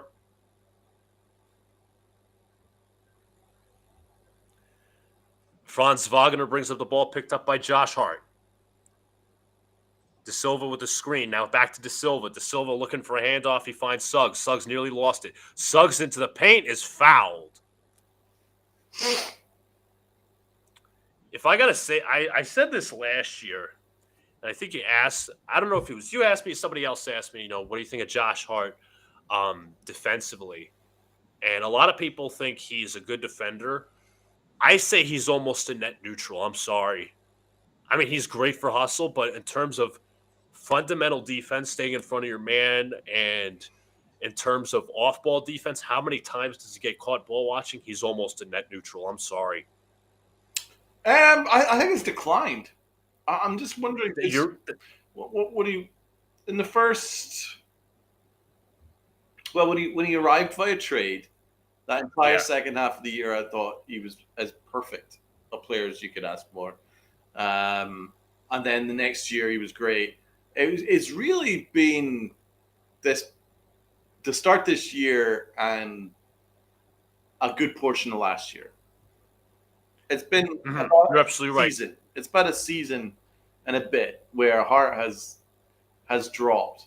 I think it's maybe his body is starting to catch up with him because he's just he plays a very rigorous style. He plays and also Tibbs overused him. He was playing him 48 minutes. Oh hell yeah! Oh hell yeah, he did. And I think it's starting to catch up on him. So I think there might be some physical issues with Hart. But I mean, again, you did say if you're on the court, we've got to judge you on what you do on the court, and exactly.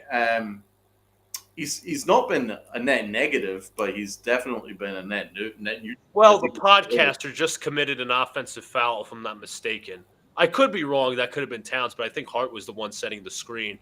That negated a 3-pointer. I don't think Hart did anything there. I don't think he did either.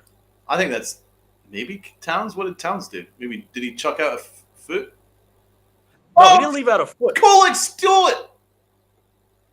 And whose ball is it is the question. Is that a foul on Wagner? Because it looks like the Knicks are coming back.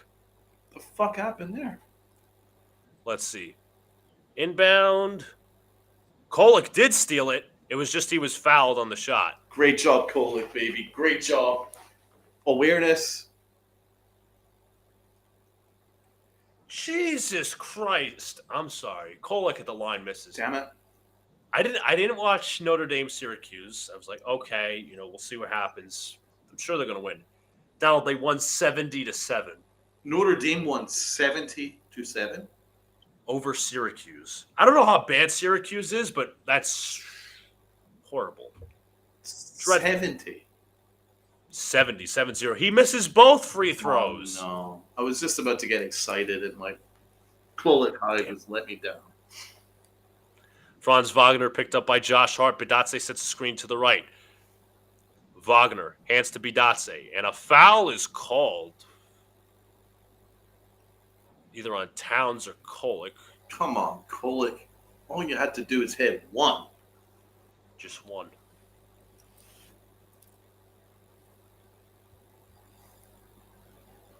Let's see.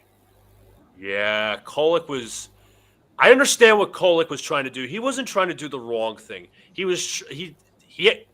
I'm going to mention this afterwards, after the possession. He did a thing that awful coaching would love for players to do. Suggs gets to the basket and scores, goes right past Clarkson. It looked like his hips were turned away from the help.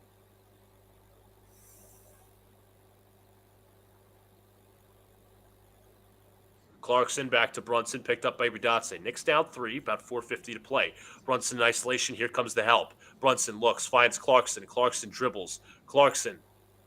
They didn't call a foul, and I guess they did. Mm-hmm.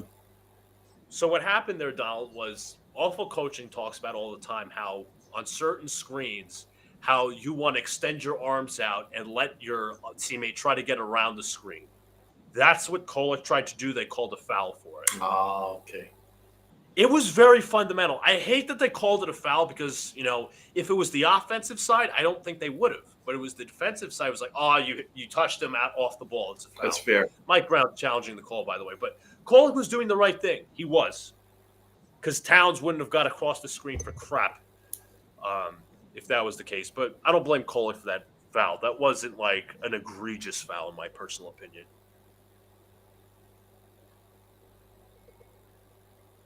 But that just shows the softness of the game and the referees. Thank you, Adam Silver.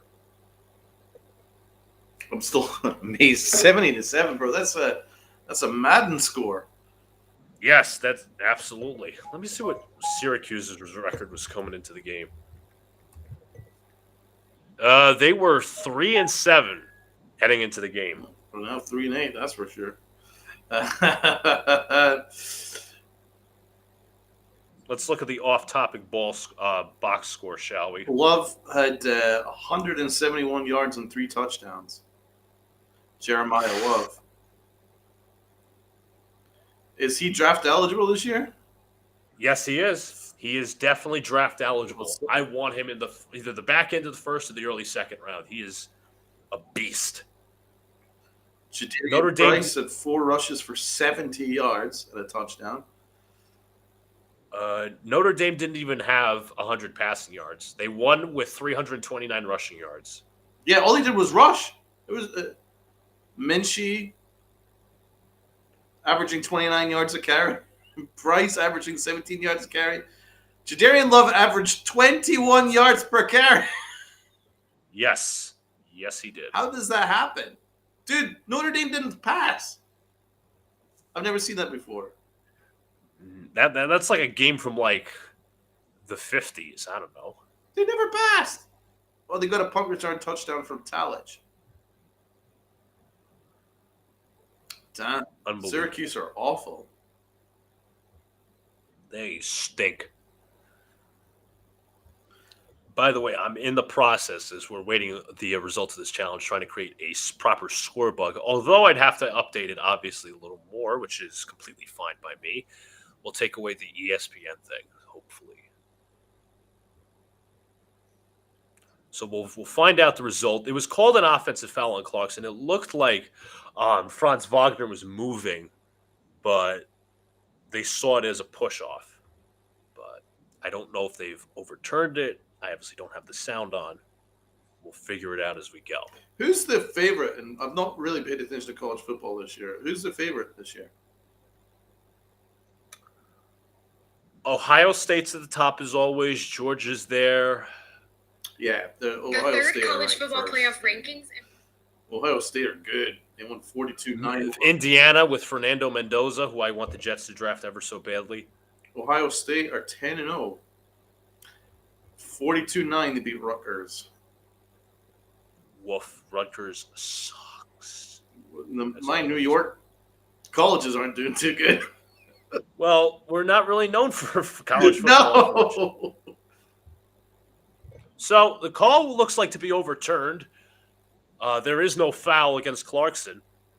Jalen Brunson will look. Tyler Kolek is in the game, so they are running 3 guards. What a pass to Clarkson off the inbound. Oh, what a pass. That's my boy. 4 guards. I'm sorry. 4-guard lineup because they have Josh Hart out there too playing as the 4. It's my boy Brunson. What a pass, bro. Suggs drives down the lane, stops, looks inside. Couple of fakes. Great strip by Clarkson. And he'll bring it up. Well done, Clarkson. Clarkson picked up by Suggs. Come on, Towns. Towns, nope, he's actually going to hand off to Hart. Hart hands off to Brunson. Brunson, one-on-one, drives down the lane, pulls up, mid-range jumper, no good, rebounded by Wagner. Wagner to his right. Double, now picked up to Black, to the corner, and out of bounds was De Silva. Great defense by Kolek, holding him to the boundary. Well done, Kolek. Good job, man.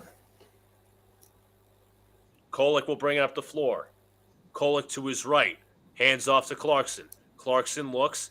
Towns trying to get away. A little pushing and shoving there between Towns and Goga Badatse. He's going to drive into the paint. His floater is no good. Tip up, rebounded, taken by the... Oh, Kolek with a hustle rebound. Wow. Clarkson, Hart, 3. No. Rebound tipped and loose ball foul. It will go against the Knicks. Terrible 3 attempt from the podcaster. I should have said the podcaster. You're right.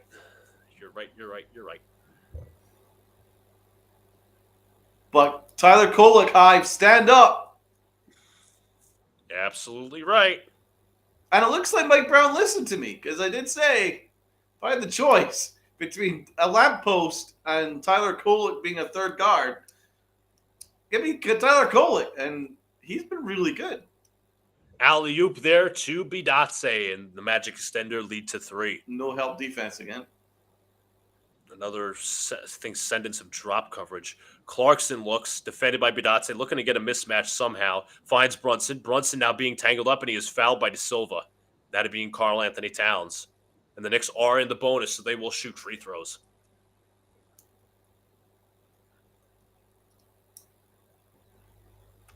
Joe Prunty, the former assistant from the Milwaukee Bucks, I think he was a highly regarded assistant under Mike Budenholzer, if I'm not mistaken, when he was there.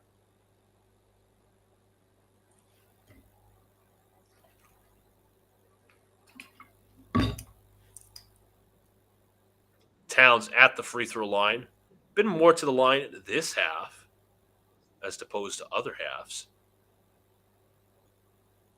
Towns at the line, knocks down the first. Bunch of Magic, almost an entire lineup of new Magic players coming in. Tyus Jones, Desmond Bane, Jonathan Isaac, and I believe that is Jet Howard also coming in as well. I'm a big Jonathan Isaac fan. Like, he's such a good defender. Very good defender. Unfortunately, injuries have taken a major toll on his career, and that's why, it's good that the Magic are keeping it as a very valuable player. It's just unfortunate with all the types of injuries. Yeah. Mikal Bridges is ready to check in for Jordan Clarkson. Because he's the ideal wing in terms of size, defense. Oh, yeah. He's more than a wing. I mean, the dude's, 6'10"? Yeah, 6'9"? He's enormous.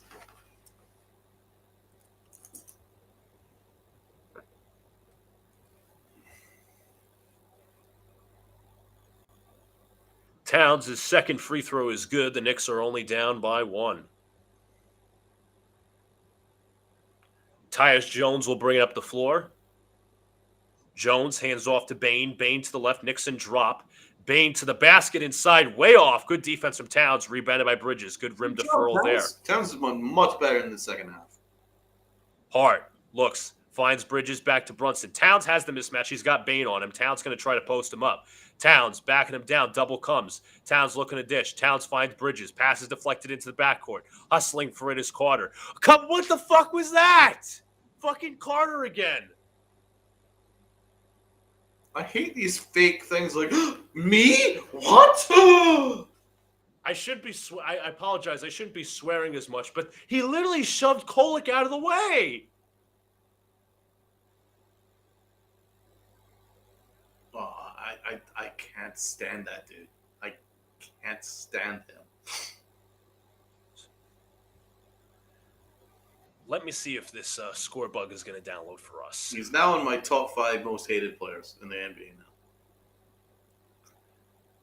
now.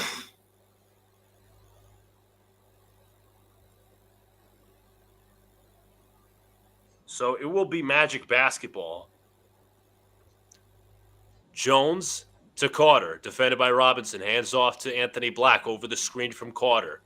Looks, Black in isolation. Black against Robinson, pulls up mid-range jumper in and out, rebound Josh Hart. Knicks can push in transition. Brunson will bring it up.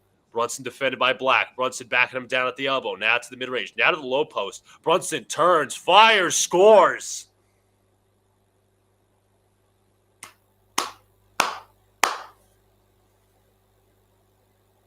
Tyus Jones, here comes his Carter screen. Now to the corner. This is Anthony Black. Black. Hands to Jones. Kick out to the corner. Isaac for 3. No good. Rebound Josh Hart. Hart looks. Hart hands off to Bridges. Bridges looks to Brunson. Brunson defended by Black. Very good defender.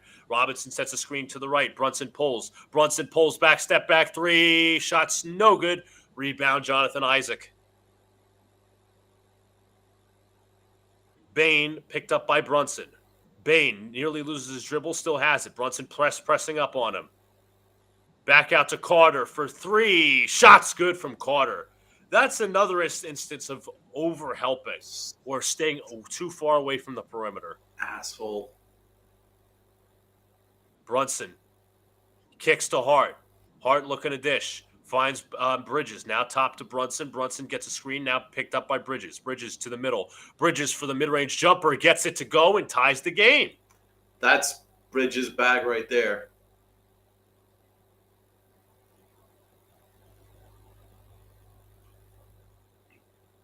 Another good Mikal Bridges game. 18 points, 5 boards, 2 steals.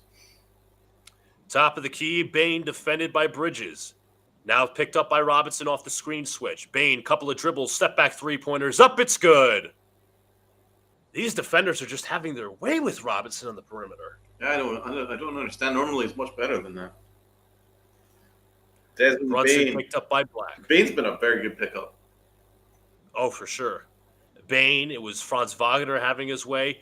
About a 7-second differential between shot clock and game clock. Brunson nearly double. Brunson looks. Brunson throws it right to Black for the interception. Inside he goes. Shot is no good but a foul. He did not handle that double team too well.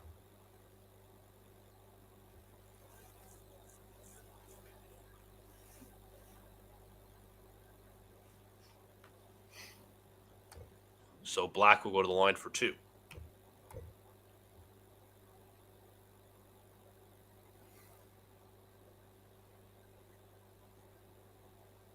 Both teams in the bonus as Black knocks down the first free throw.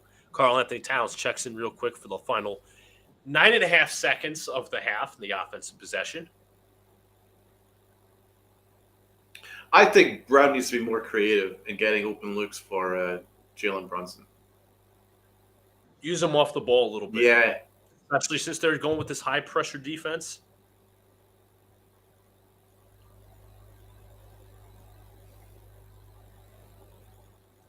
Because Brunson was cooking, right? He had like 21 points, 7 of 11 shooting midway through the half.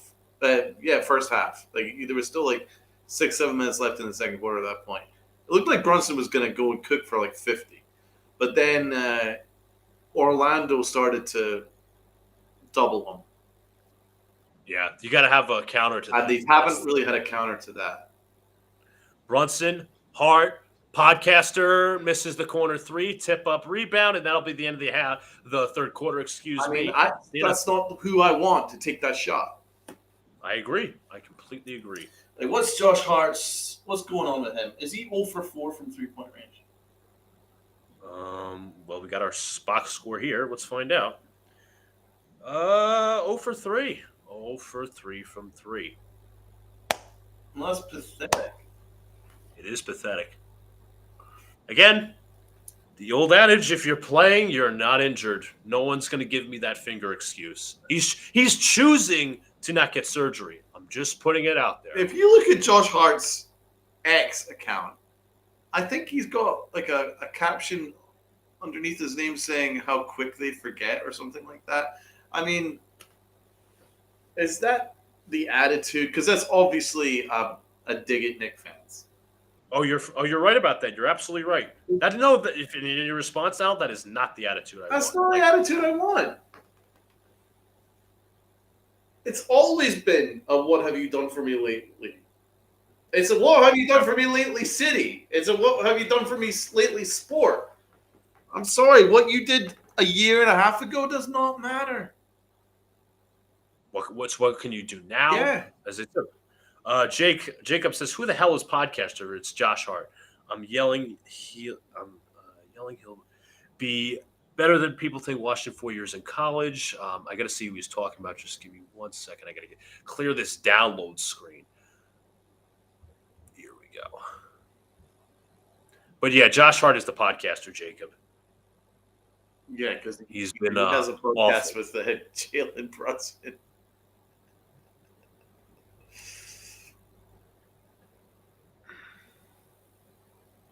So let me see if I could finally add this overlay. 98-93. And we've had a lot of open looks. but Yeah. there's just not enough shooters on the court.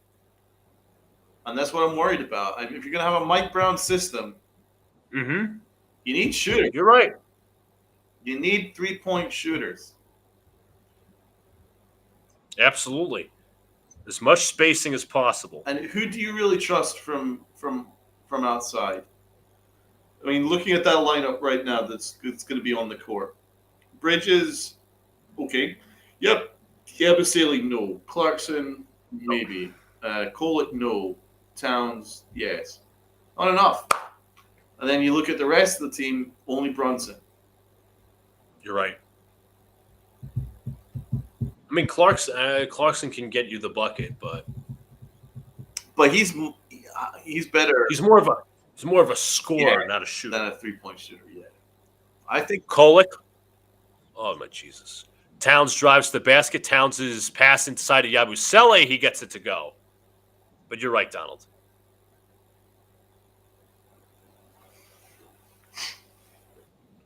Tyus Jones will bring it up, defended by Kolek.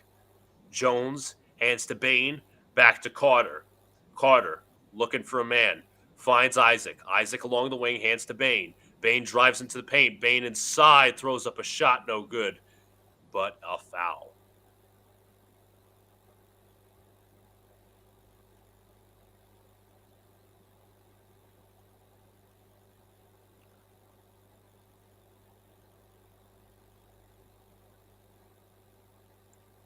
What's Seth Curry doing? I know he's small, but he can shoot. Is Seth Curry unemployed? I wouldn't be. I thought he was released from He the was. Warriors. He was released. Who does he play for now? He's a free agent, Donald. Now, here's two options if you want to go free agent. Sign him. Do you go Seth Curry? Do you go Spencer Dinwiddie? No, fuck Dinwiddie. Reason I have the ESPN scoreboard down is I'm trying to implement a new scoreboard. Anyways, Yabusele hands off to Towns. Towns fakes, drives to the basket. Towns fakes, back out to Brunson. I'm sorry, Bridges back to Clarkson. Clarkson mid-range jumper is up, no good. Rebound Isaac. No, the first thing I do after this game is I'm calling Seth Curry, and I'm going to sign him to a vet minimum contract. Alley-oop to Isaac, and he was fouled by Kolek on the pass. Especially with Shamet being out. Oh, yeah. Like, we're going to need some 3-point shooting. I know he can't do anything else, but You need spacing. he can give you some spacing. I need to start thinking of ways to help Brunson here, man. If you're going to double, triple him out the game, then we got no hope. He's another ball handler, too, so. Yeah. I'm trying to make sure this overlay doesn't take the entire screen. I apologize. But regardless, Jones looking at inbound. He finds Anthony Black. Black hands to Jones. Picked up by Kolek. Knicks in the ball screen. Black drives in. Who was Isaac's? Who was his? And there we go. Path of least resistance. Mike Brown calls timeout. Isaac was wide open under the basket. I would love to know who was at fault for that. Good Lord. Good Lord. Jacob has a couple of. This team looks terrible. Whenever Brunson's off the floor, the team looks terrible.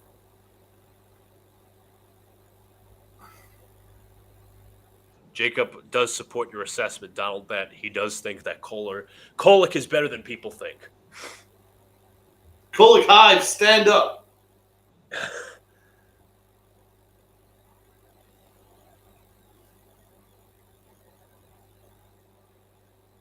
But he's a bit of a non-threat when it comes to scoring, and he's obviously not very good defending. So there's only certain situations where it'll work. I think he'd work beside Brunson, though. I would think he would work with side Brunson. I completely agree with that. But we need to get Brunson back on the court, bro, because this game's going to be out of hand before. Yes. Within another 2-3 minutes with him off the floor, this game's going to be out of hand. I agree. I definitely agree with that.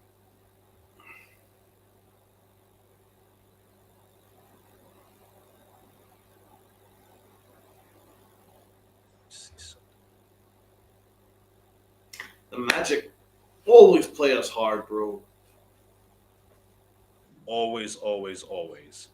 Give me 1 second. There we go. What is it? Is it because they're so physical and they've got this length? They're physical. They have length. Yeah. A very well. They're like a lesser version of the Houston Rockets in terms of their defense. I mean, I don't know who's better defense. Or the Pistons. Pistons, true. And, of course, OKC. Yes. But it does concern me that teams with size and length make the Knicks look very bad.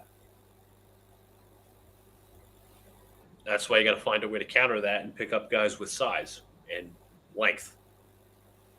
And they just didn't do it in the offseason.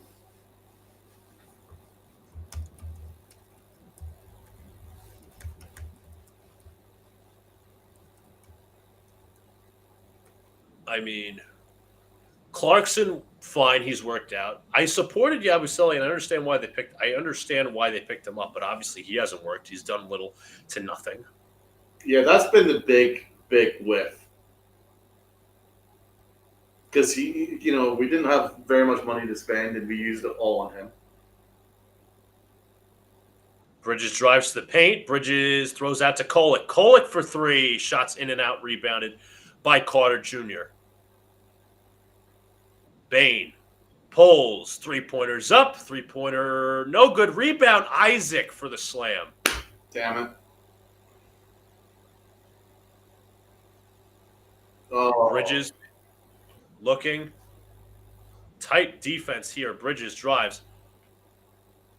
I mean, Hart Podcaster knocks down a three. They were not only leaving him alone, they were yelling in his ear. That's ultimate disrespect. Brunson is at the scorer's table. Thank God. Please. Jones kicks. Isaac, three. No good. Rebound, Towns. Towns brings it up. Drives down the lane. Euro step. Inside. Shot's no good, but a foul.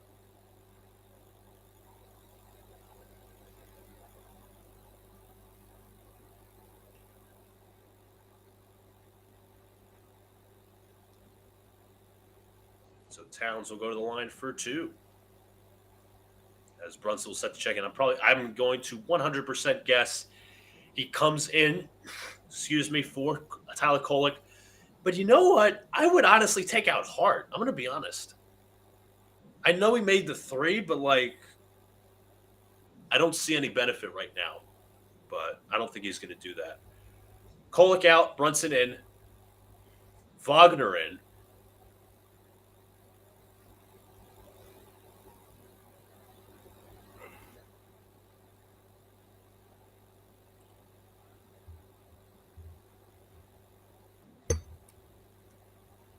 All right, Towns.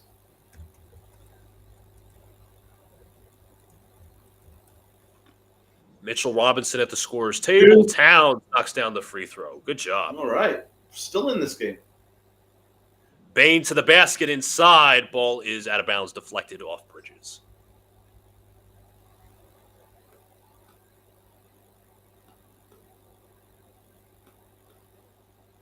Get Mitch back in that game. Let's go.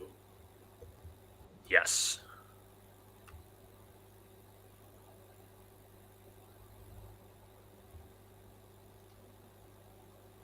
How would you assess Mitch so far this year? I think he's definitely had some good moments of importance as a knockdown three there from Anthony Black. Just give me 2 seconds. Thank you very much. That was Brunson once again with the off-ball defense. I mentioned that at the top of the show. Hart drives to the basket. Hart floater is good.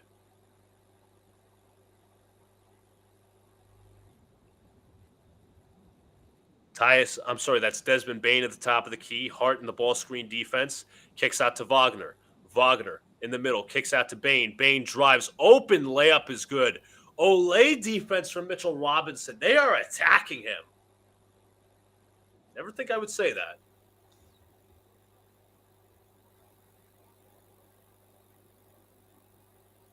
Brunson pulls, drives to the middle, fakes. Oh, he faked him out. Robinson inside for the dunk. He sent Black flying. What an assist. What an assist. Brunson's doing everything, man. Is that his 10th assist? I have to double check. Desmond Bain, screen from Wagner. Looks, they kick out to Wagner.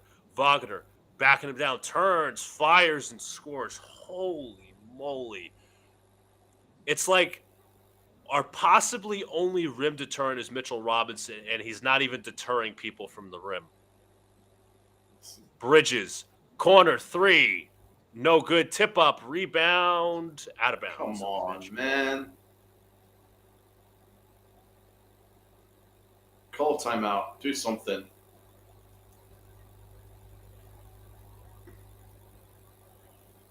Do we go into zone defense? Because once this Magic team stops, they're not a great shooting team usually. I mean, Bain, you have Wagner, who's played well today. But I would go into, he had a lot of space and knocks down the three. I think that might be game. Why are they playing so off of these shooters? What is this screen navigation? Why? I want to see a replay. I'll break it down. Let's see. No, Robinson couldn't get across the screen, or Towns was freaking lost.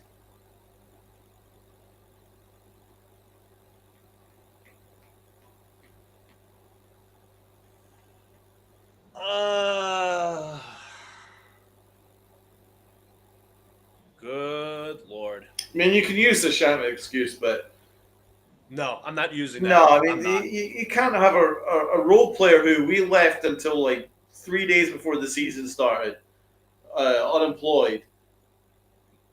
He cannot be the reason why this thing has completely gone off the fucking rails. Like, this is terrible.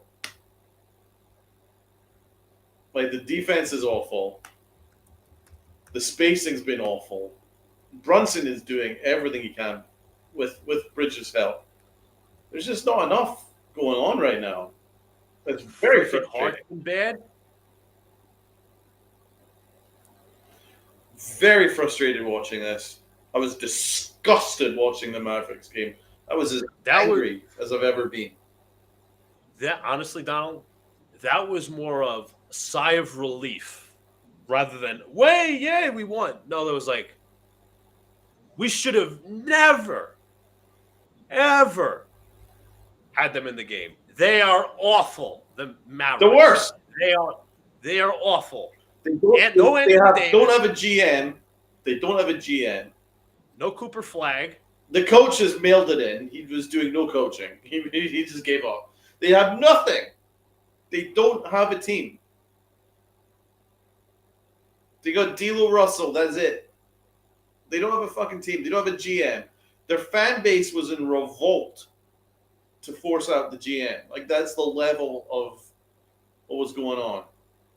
Like, there was every game, every home game, there was deafening chants. Fire Nico. Every single time they were on offense. It got to the point where Cooper's mom tweeted saying they got to do something about the GM because this is incredibly distracting for our players. The players had already. I know this because I worked for PFSN. The players said they don't enjoy playing at home. Why would they? And so they fired Nico, and the Knicks come along, and they gave the Magic every open shot. The Magic had every single open shot.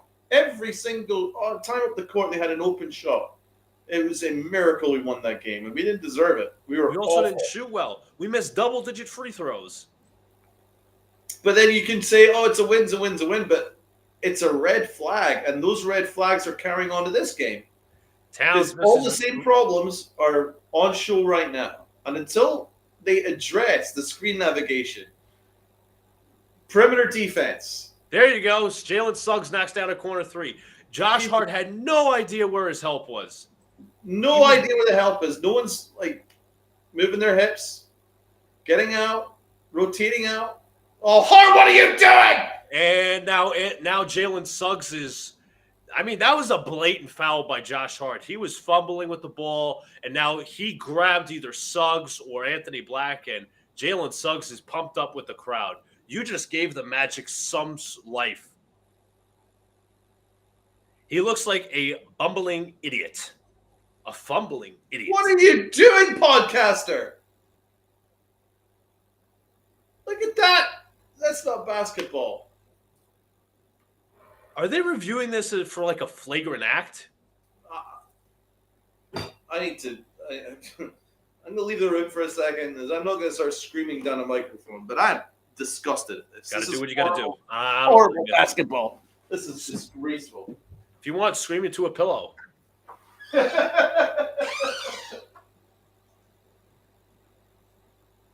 Unbelievable. Absolutely disgusting.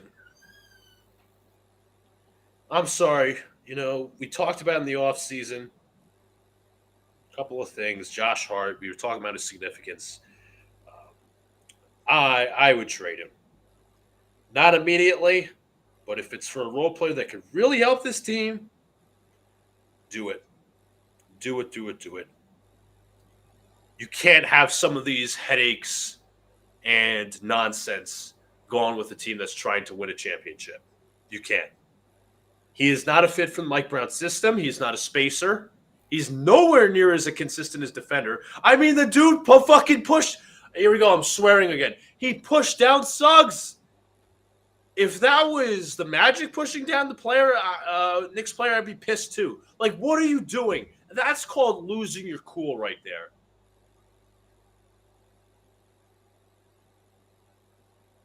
That's awful.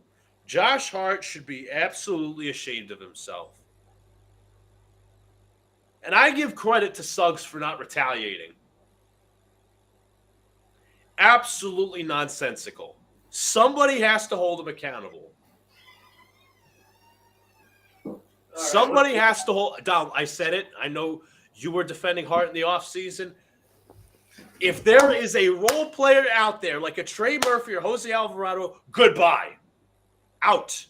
Wait a minute. Did Josh Hart grab him by the throat? Dude, he grabbed his jersey and went like this. I think he grabbed him by the throat. Objective, that's grounds for ejection. He should be thrown out of the game for that. There is no reason to lose your cool like that. No reason. I don't care that he got to go. Get out.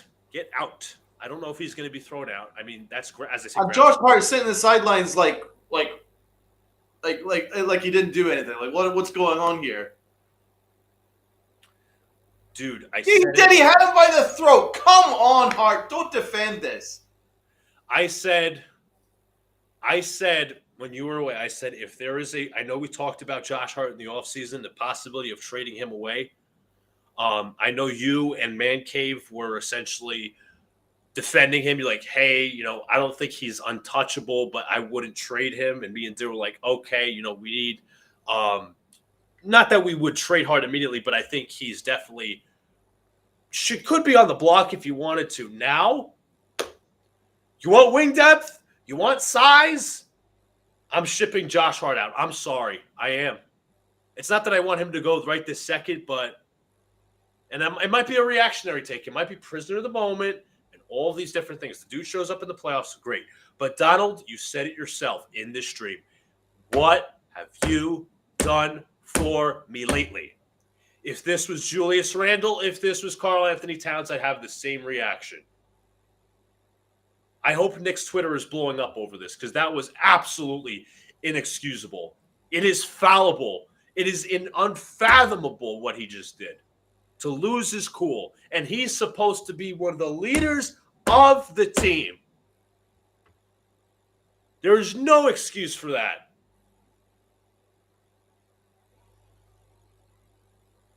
Absolutely none. I don't. You gotta go, man. You gotta go.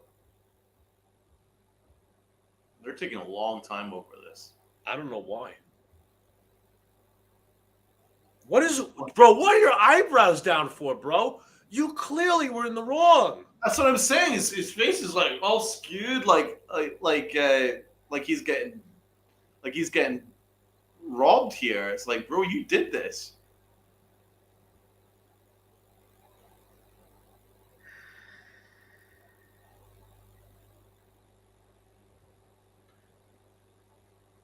That's absolute. Whether it was the defensive mistake where they wasn't in help, and now he could very well be thrown out, which he should be. I'm not going to sit here and defend him. I'm not. Review. There's illegal contact from defender Josh Hart to initiate the common foul. Subsequently, there is unsportsmanlike act by Josh Hart with contact to the group of Jalen Suggs. As a result of a technical on New York's Josh Hart. But it resumed with Orlando. Yeah, Josh Hart had him by the throat. Technical foul on Hart. I'm surprised they didn't throw him out. I really am. But what I don't understand is why Hart looks confused. And how did Hart stay on the floor? How does Hart stay on the floor?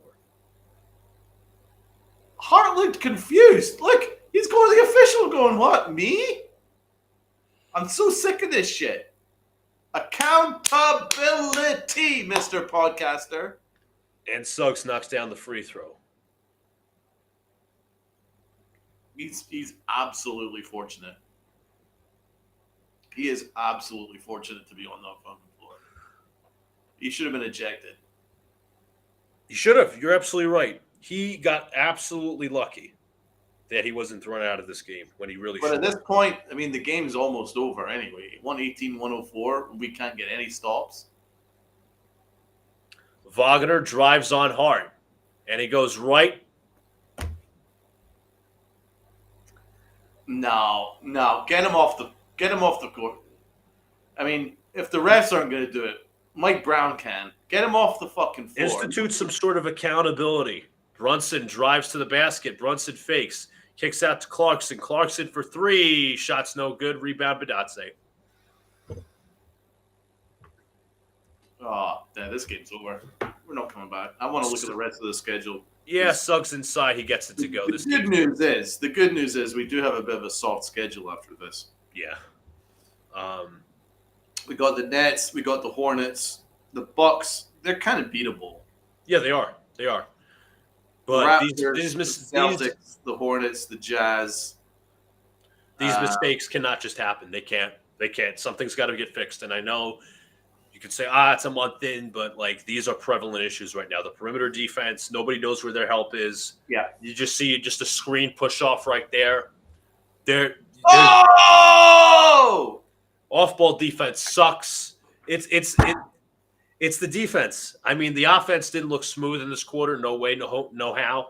But there's no way. There's no way you can't just say, we're gonna let the defense rest because this defense stinks. I mean, we're not even getting attached to ball screens. We're letting guys fly down the lane. Nobody knows where their help is. Some people are overhelping. Some are underhelping. It's a testament to the players. Donald, you're absolutely right. I'd say it's a testament to both. It's the players and the coaching. There's got to be some sort of communication out on the floor. Yeah, I'm disappointed by this, man. The Knicks should be farther along in their process than this. The offense is sticking, but the defense is not. If they're at least average, like 10, Right. at least they're top 12, okay, understandable. Top 15, understandable. They're not even playing like a top 15 defense, and we know this personnel had limitations. What is the Knicks ranking right now in defense? It's a great question. It must be in the 20s. You're going to say in the 20s, okay. I'm not going to make a prediction because I'm just going to look at it. The winner is... Wow, very fortunate. 16th, just outside of the top 15. That's going to go up after this game. Oh, yeah, this is going up. I'm amazed it's only 16. Brunson will bring it up for the last Well, here's 5.5 minutes. sign, man. The bad sign is whenever we face any kind of opposition that's quality, we're getting kind of embarrassed. The Heat killed us a couple times. The Magic kill us for fun. The Bucks destroyed us, and they're not even good. Not even that good. They got Giannis, but they don't really have a great team apart from that. But They cook us. I mean, God forbid what happens when we face the Rockets and OKC. Like this is a significant, real concern. What's going to happen when we face the Pistons, who we normally used to beat up on? I don't want to face the Pistons now. Like, this team should be farther along because this team should be they were a conference finalist last year, and they look a miles away. Miles away. As I said, if their defense was just like top 15, top 12, fine. But like, it's the same fundamentalist issues. They're not picking up dribble penetration. They're not knowing where their help is. They're overhelping. They're underhelping. It's everything that goes in between. And I said, to people in comments on Twitter, I'm like, you can call out Karl Anthony Towns for his atrocious defense, which we all know about, and we could call it out every day of the week. If he has no people in front of him, like, he can't be helped. He can't be helped, and that should be a goaltend. It is, but it's like football, Dom. You're a free safety, and Right. You're having all these receivers come to you with no cornerback help. Do you blame the safety? No. I mean, it's not everybody. It's not everybody. Mikal Bridges is holding his part. OG, when he was healthy, did his part. Deuce McBride, I forgot he was out. Didn't even notice him playing. He has an illness. That helps. But who else? Who else can you say consistently defends on a consistent basis? Yeah, there's not enough. Again, I just didn't like the offseason. I don't think we did enough. I like it on the basis of Clarkson. I understand the Yabusele addition, but Karl Anthony Towns knocks down a three. But like, they have a Donald. They actually have a chance to right their wrong and go out and get a perimeter player that plays defense as a heavy wing. Trey Murphy is what, 6'0"? Oh, Jesus Christ, he got fouled beyond the line. Trey Murphy's what, 6'6", 6'7"? You need a backup point guard, package deal. Alvarado, Murphy, goodbye. Well, the problem is, man, like, because of the new CBA rules, it's not so easy now to make a trade. All these trades that we're talking about, because we need at least one shooter, we need one rim protector minimum, and we need at least one perimeter defender.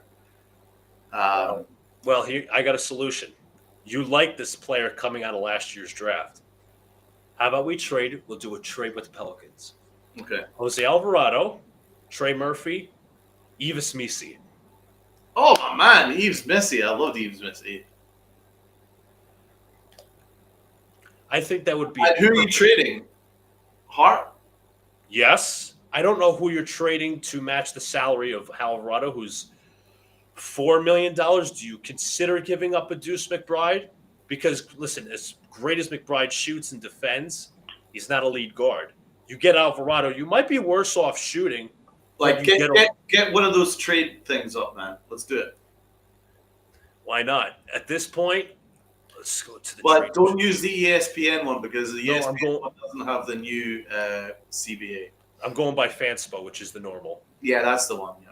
All right, so we're in the process of being blown out, so we've officially moved for the trade machine. And this, all objective, this is non-reactionary. So what I'm going to do, just make sure this is up. Give me one. There we go. There's our trade machine. Okay. So what we're going to do is we're going to add our teams. Again, as I said, Pelicans are going to blow up as so we hope. Pelicans have 2 wins, 2-13. Okay, so let's look at Trey Murphy. $25 million each over the next 4 years. It is an ascending contract. So let's trade him to the Knicks. Josh Hart, about $19.4 million. I thought it was a little more for about 3 years. So we're going to trade him to the Pelicans. So this, there's what, about $6 million about of a difference. So we need to send about $6 million more And all you know what? Here's the thing. I forgot. Yabusele. Yves Missy, we're going to trade him to the Knicks. I need to bring up Absolutely. Yabusele. We can trade him. Jose Alvarado, good. Welcome home. Yabusele, you're a Pelican. So now let's look at the difference. Outgoing $24 million, incoming 32, which is the three. So the Knicks gain about $8 million more. The Pelicans That's not going to gain. work. It's not. So we need to add, I'd say, one player or two. Would you trade a Dadier? I mean, again, it also value. It's all depending on how the Pelicans value a guy like Dadier, a guy like Kolick per se, Huck Porty. I mean, they already have Derek Queen and DeAndre Jordan. So Yeah, I don't think it. What about go back? I mean, I don't think we can afford to do both Alvarado and Trey Murphy.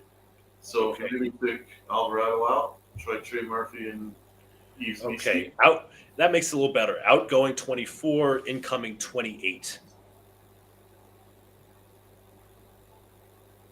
Okay, so what do we need to do now?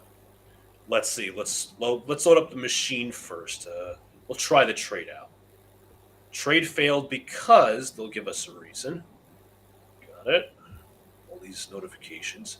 You are over the allowable amount because by 3,000. Sorry, 3,380,000 because the Knicks are in such a position where they have to trade out more than they accept because they're accepting 28 mil and they're trading out 24 mil. So you need about $4 to $5 million. All right.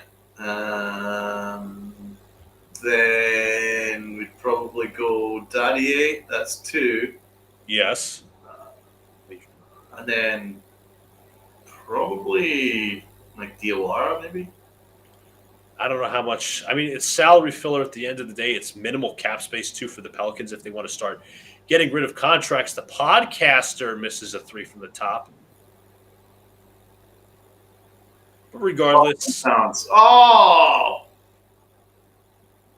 Missed it. It's a good rebound, too.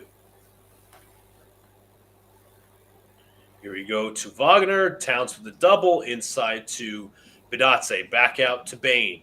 Bain on the drive. Bain inside. Layup is good and one. I'm not. I think that was on Hart that time. I could very well be wrong. Regardless, let's go back to Dadier. You get about $2 million there. Oh yeah, it was on. I mean, Brunson should have stunted the dribble, but regardless. 2.8. Yeah, that helps us. So we only need about $2 more million.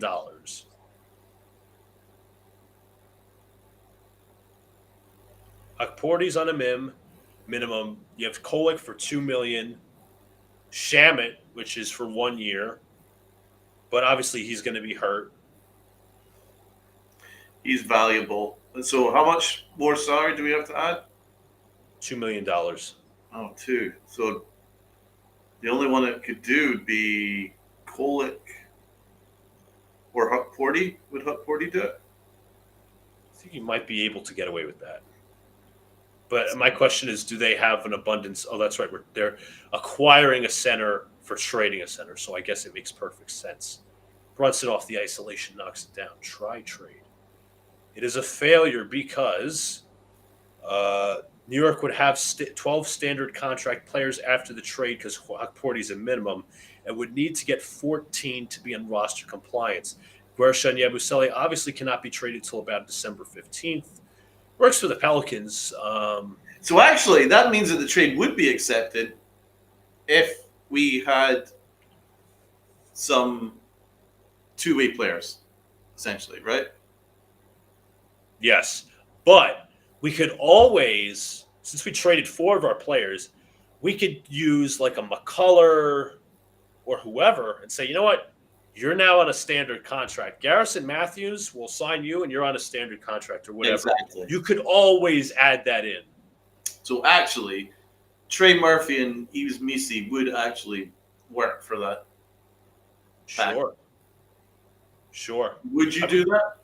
You kidding? Of course I would do that. Give me another like flashy rim protector. Give me a guy who is lengthy on the wings and can play in the starting lineup, and you could maximize the 5 outs.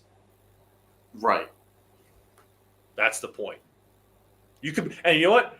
That puts Mitchell Robinson on the bench. Because if you start, I don't know how. Let me check how many games Murphy has started. Pretty sure he is mostly a starter for the money he's making. But you would do Brunson, Bridges, Murphy, Anunoby, or it could be interchangeable in Towns. But obviously, as I said earlier, this year that would not limit you from having lineups with Mitch as a 5 and Towns as a 4. Yeah, I really liked EBC in the draft process. So Murphy has started most of the games he's played throughout his career. The only issue is possible injuries. But I have a feeling with the Knicks medical staff, which they do a very good job, I think some of those could be put on a container. Like, he won't be injured as much. You're spot on. The Knicks medical staff's excellent. But the point is, folks, with the trade machine and all, we have needs. All right, Brunson. The line did pull us to within 12. Within 12, yay. So that was sarcastic in case anybody could read. Anyways, Wagner has it. He is defended by the podcaster. Screen, drives to the basket inside, shots no good, tip up, rebound, taken by Bridges. Here come the Knicks now. They should be pushing Josh Hart, and I shouldn't have said Josh Hart because he lost the ball out of bounds. Such a clumsy player.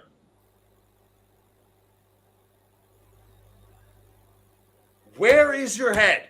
Is your head in the damn game?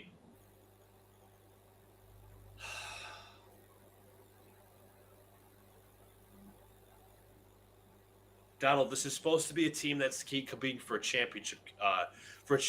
We have to play smarter. We do. We have to play smarter. Please, why he was in there for that long is malfeasance. He just walked to the bench by himself. They were ready to shoot for this. Like, I'm just going to go to the bench. He fouled out. He deserved it. He absolutely deserved to be fouled out. You can't look at yourself in the mirror, bro. I hope he was shaking his head at himself rather than anybody else, because he loves to blame other people. That's not going to work with me. It's not. I don't care if you're getting paid $12 million. I don't care if you're a guy off the bench like you are. You do not sit here and evade yourself from such accountability. He's sulking. I can see it in his face. He's sulking. Wait, whoa. Were we blowing this thing up? Yeah, we're ready to empty the bench. Why are we blowing this up? It's only 12 points.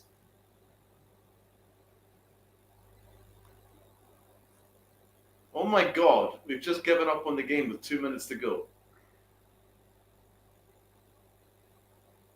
Honestly, looking at the rhythm of the game down, not defending it, the game was over. I mean, you could repeat the same mistake you did against the Magic where Brunson was left in for too long. I think Mike Brown is trying to correct his mistake. But you know what? What's not correcting mistake? Josh Hart, as long as out there as he was, is absolute malfeasance. After, what was it? He missed he didn't flip his hips for the defense to get the help. And then he fouls Jalen Suggs inadvertently, which he was lucky he wasn't thrown out of the game. I'm sorry, if you have some sort of accountability, that doesn't happen. It just doesn't. That's frustrating as hell. Diawara just missed a putback open layup. Oh my God, I could have made that. Dude, this guy is terrible. Oh! G League. Put him in the G League. Did you see what Diawara just did right there?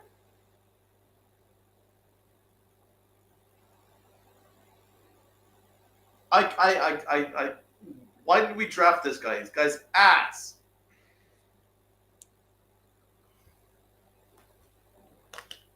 You know, Donald, I've been in case you don't know, I've been in the minority with you about these foregoing of draft picks. And if this is not a prisoner of the moment thing I've been saying this. I posted a short. You can check it on my channel. Why are the Knicks drafting this guy Diawara in the second round? Do they really think this dude's going to be a contributor? What does he bring to the table besides being a piss-poor shooter and just having length? That could only do so much. It could.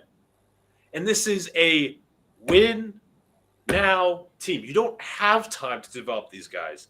Like Kolek and Kadadier, you could argue your most ready players. Maybe even McCullough. But Diawara? No. Listen, I get it. We saw him through. We saw enough.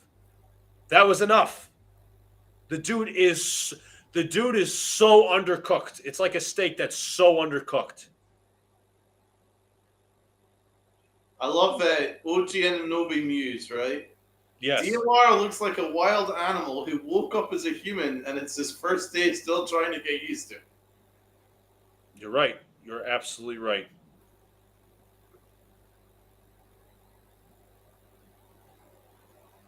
This is inexplicable. It's unexplainable. This game was 66-64 at halftime. The Knicks had this game. And then it ballooned to 20, ballooned to 16. Frustrating. If you come away from this game, oh my God, he just airballed the freaking top of the key three. Yabusele, who's supposed to be a contributor. What are we doing? Like, honestly.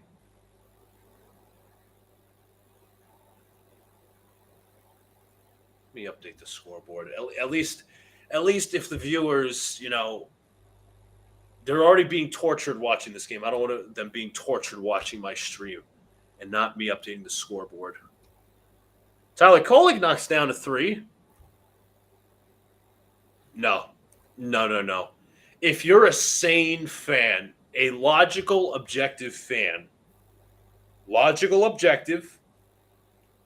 no homer, no over-pessimism and just realizing the facts, you are coming away with, I don't have one of these, major red flags. That's not prisoner of the moment. You saw the games against Dallas, Miami. Dallas, you got saved by result. The fact that you won shouldn't have happened. You should have lost. Now you're facing the real team in the Magic. This was a test. And the grade, F. You need length? I might have to make a video after this stream because of how pissed I am.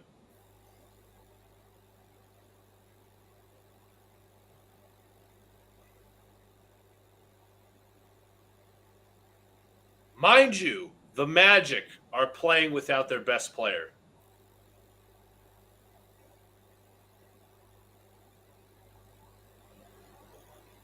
What have we got to show for it? Nothing.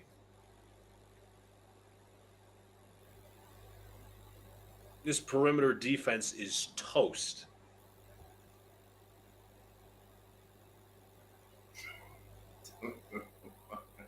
I really wonder what Josh Hart's going to have to say after the game.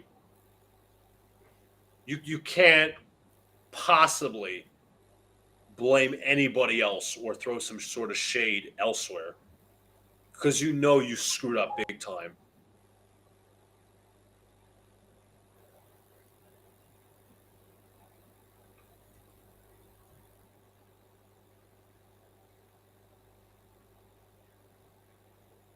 And that is the final. This is the first loss on the Knicks cash stream actually this year. Between me, Dylan, and Donald, we were undefeated. But that has seemed to come to a close. 133-121. Knicks completely outclassed by the Magic in the second half. Array of issues. Donald, I'm going to give you the floor if you want to just spout off. You want to be objective, give your concerns. This is a problem. This is a serious problem. The last 3 games in a row have been awful. Obviously, we won one of them. We're very fortunate. But there's some serious problems here defensively. I'm upset at Josh Hart. I'm disappointed in the coaching. I'm disappointed in a lot of things. There's not a lot to be happy about right now. I'm just amazed that we're 9-6 because we've been really shit. All I see is worries. I don't want to be like that, man. This team should be much better than it is. I agree. Should be much closer than this. I'm speechless, dude. What Josh Hart did was disgraceful. To be honest, if he didn't get ejected, Mike Brown should have pulled him from the game. You are absolutely right. Absolutely right. I said it. No, we both said it. What am I talking about? Should have pulled him from the game right then and there. I mean, you're lucky enough that he didn't get ejected. Pull him, because at that point, his head was gone. He lost his head.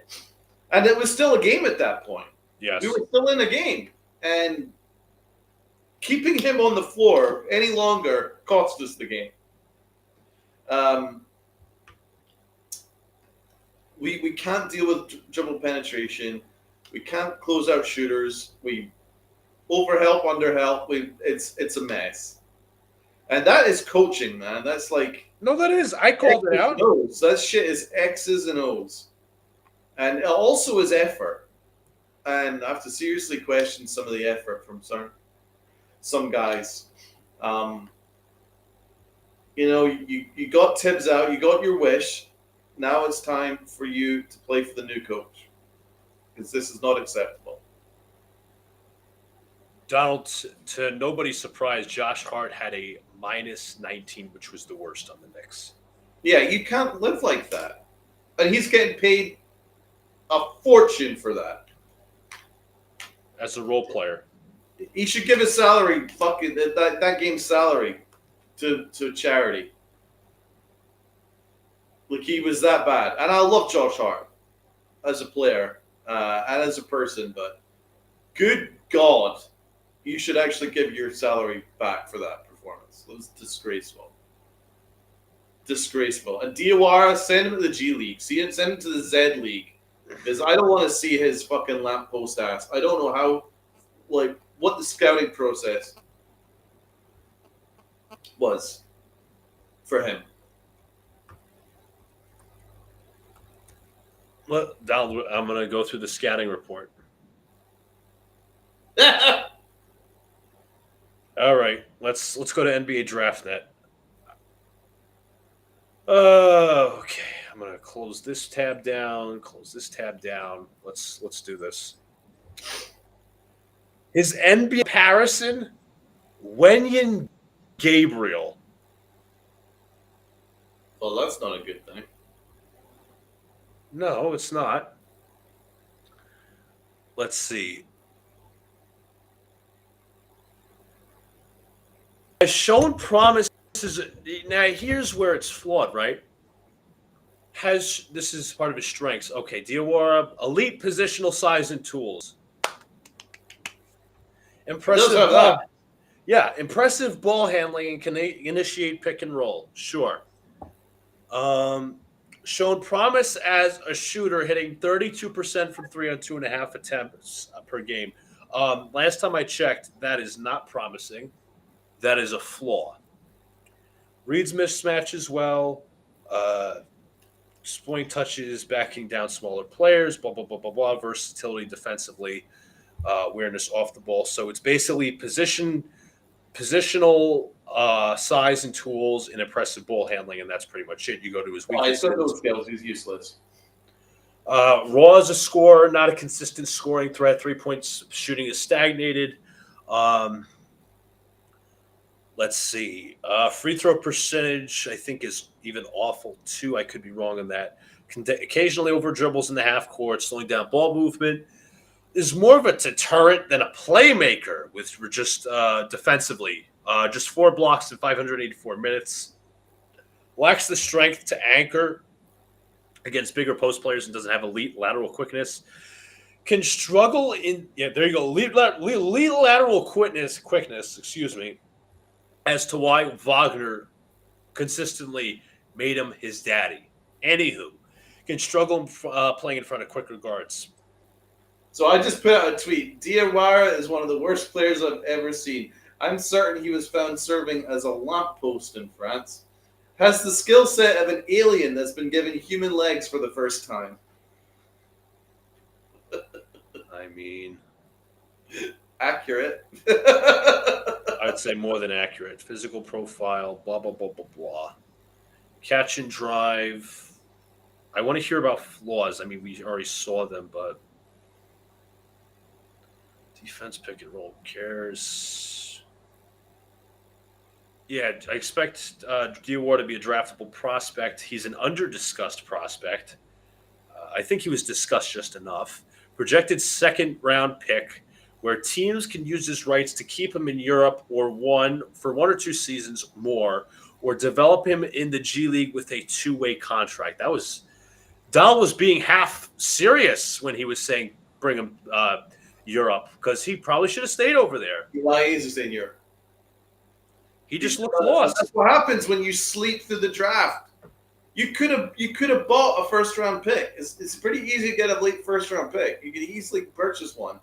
You could have done something, but you just keep sleeping on it because you don't do any work. You don't care. All you care about is the big names, and that's great.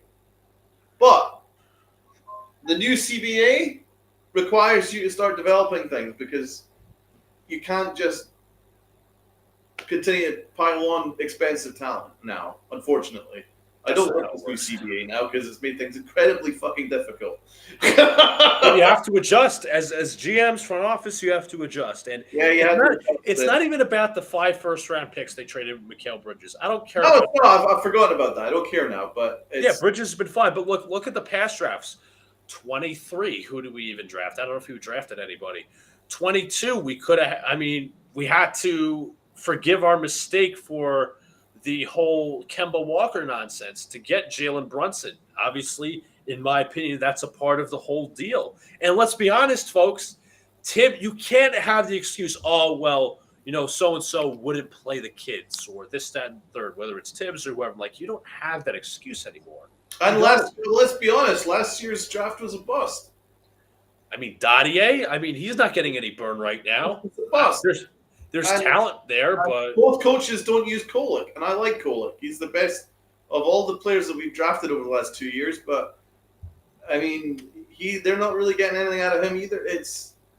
That's years. It's like 4 draft classes that we've pissed on. You can't build a roster that way. You can't. And I know it's not a popular take because everyone's like, oh, but look at this roster, and it's a good roster, but it could be even better. And it could have saved us from spending money on Yabusele and you could. That's my issue, Donald. It's not. I'm not asking guys to these guys to develop star players. We have to go up number 1, draft the rawest prospect ever, and develop them. That's not what we're saying. We're saying we want NBA ready players who can contribute in a pinch. Look at Ryan Dunn for the Phoenix Suns. Major shooting issues in college. That dude is contributing with his defense as a member of the Suns' regular rotation, if I'm not mistaken. There was NBA ready talent in the second round, but we haven't found it in a while enough. We nailed it when we got Grimes and Deuce and Emmanuel Quickly. It's like, when they first got in, they were like, boom, this is our plan for the draft. And they nailed it, A+. But since then, it's like they've taken their eye off the ball. They don't even care anymore. I don't even think they pay any attention to the draft process. And it's a mistake. It is a mistake because, once again, you said the CBA is not forgiving. Nope. And when you start acquiring big-time players, they're obviously going to get paid a lot of money, and you need some wiggle room for players who can contribute. Not everybody's going to be willing to take the minimum.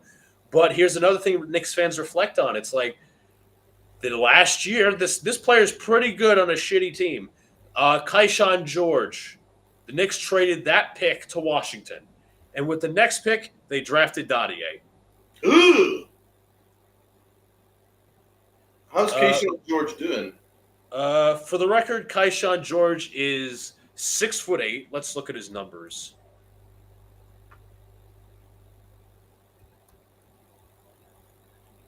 And again, as I said, he plays for a bad team. 16 points per game. 49% from the field. 44% from downtown. 5 attempts per game. 6 actually close to. 69% free throw percentage. That could be almost 5 assists a game with 6 rebounds. So it's like 16, 5, and 6 almost. Yeah, when we drafted him, I was like, nice. Because I was like, this guy's a good player. Then we traded him away. Right. And I was like, honestly, Leon Rose is getting away with a lot of shit. Because this past offseason was a mess. It really was. Yabusele, ain't it? Ain't it? Diawara, awful. Dadier, ain't it? It's not working, man. There's just not enough depth now. And so whenever one of your key players goes out, now you're scrambling. Yes. Like, you don't want to be signing free agents. The Knicks scrambled. Once Landry Shamet went down, the Knicks spent the entire game scrambling because they had no depth at wing. How could it be that a guy who was basically sitting on his couch till like a week before the fucking season started, but until a week before camp, has gotten so important to the Knicks that his being out injured basically cost us the game because we had nobody that could play his position. And that's not acceptable. Lack of depth. It's not acceptable. The depth at wing is OG Anunoby, Landry Shamet, and nobody. Mikal Bridges, and that's it. That's it. Dadier, we don't know what Dadier is. Everybody can say, Dadier, he can shoot, he could do this. We haven't seen enough of it. No, that's just a hype. Just anybody with common sense. That's just like Frank Ntilikina. It's just because he doesn't play that he becomes the best player on the world. Because whenever Dadier plays, I see nothing. I've not seen anything of him. There's nothing there. You have nothing there. You have nothing to base off of it. What are you going to go by? Summer League? That's the same thing people said about Diawara. That's the same thing. He's like, oh, he's a playmaker. He does this. I'm like, okay, let me see what happens in the preseason. He looked okay. No, I mean, what I see from Diawara is someone that looks really awkward, and awkward enough that it might be awkward to like score off him because he's so lanky and he's got so much size. It'd be like if you had a lamppost playing. You know, it's kind of be awkward. It'd be kind of awkward to score over a lamppost. To be honest, Diawara. But in terms of like skill set, NBA skill, he doesn't have any. Nothing. And it's no win now skill set. There's no tools that you can really develop. Nothing. And nothing. There's nothing. And like he looks like more of a 4 or a small ball 5. You can't even say small ball 5 because the dude doesn't shoot. Oh God. Oh my God. Well, we've rambled long enough. First, I want to say appreciate everybody for sticking in here. Apologize for being late. We're setting up the new restream. That's where we're going to go out from here on out. Next Friday, we will be watching on Black Friday. We'll be streaming Knicks Bucks. I believe the game's at 7:30. More red flags or the same red flags could possibly be shown. We'll see what happens there. If you guys haven't already, hit the like button, subscribe, turn on notification bells so when I go live or drop a new video. Also, check out down below Donald's Twitter, Donald's X, Donald's writing, everybody in the comment, everybody in the description. They are all great friends of the channel. Without further ado, folks, although we took the L today, we are no longer undefeated. We always say, let's go Knicks. Talk to you guys later. Thank you so much. Thanks, guys.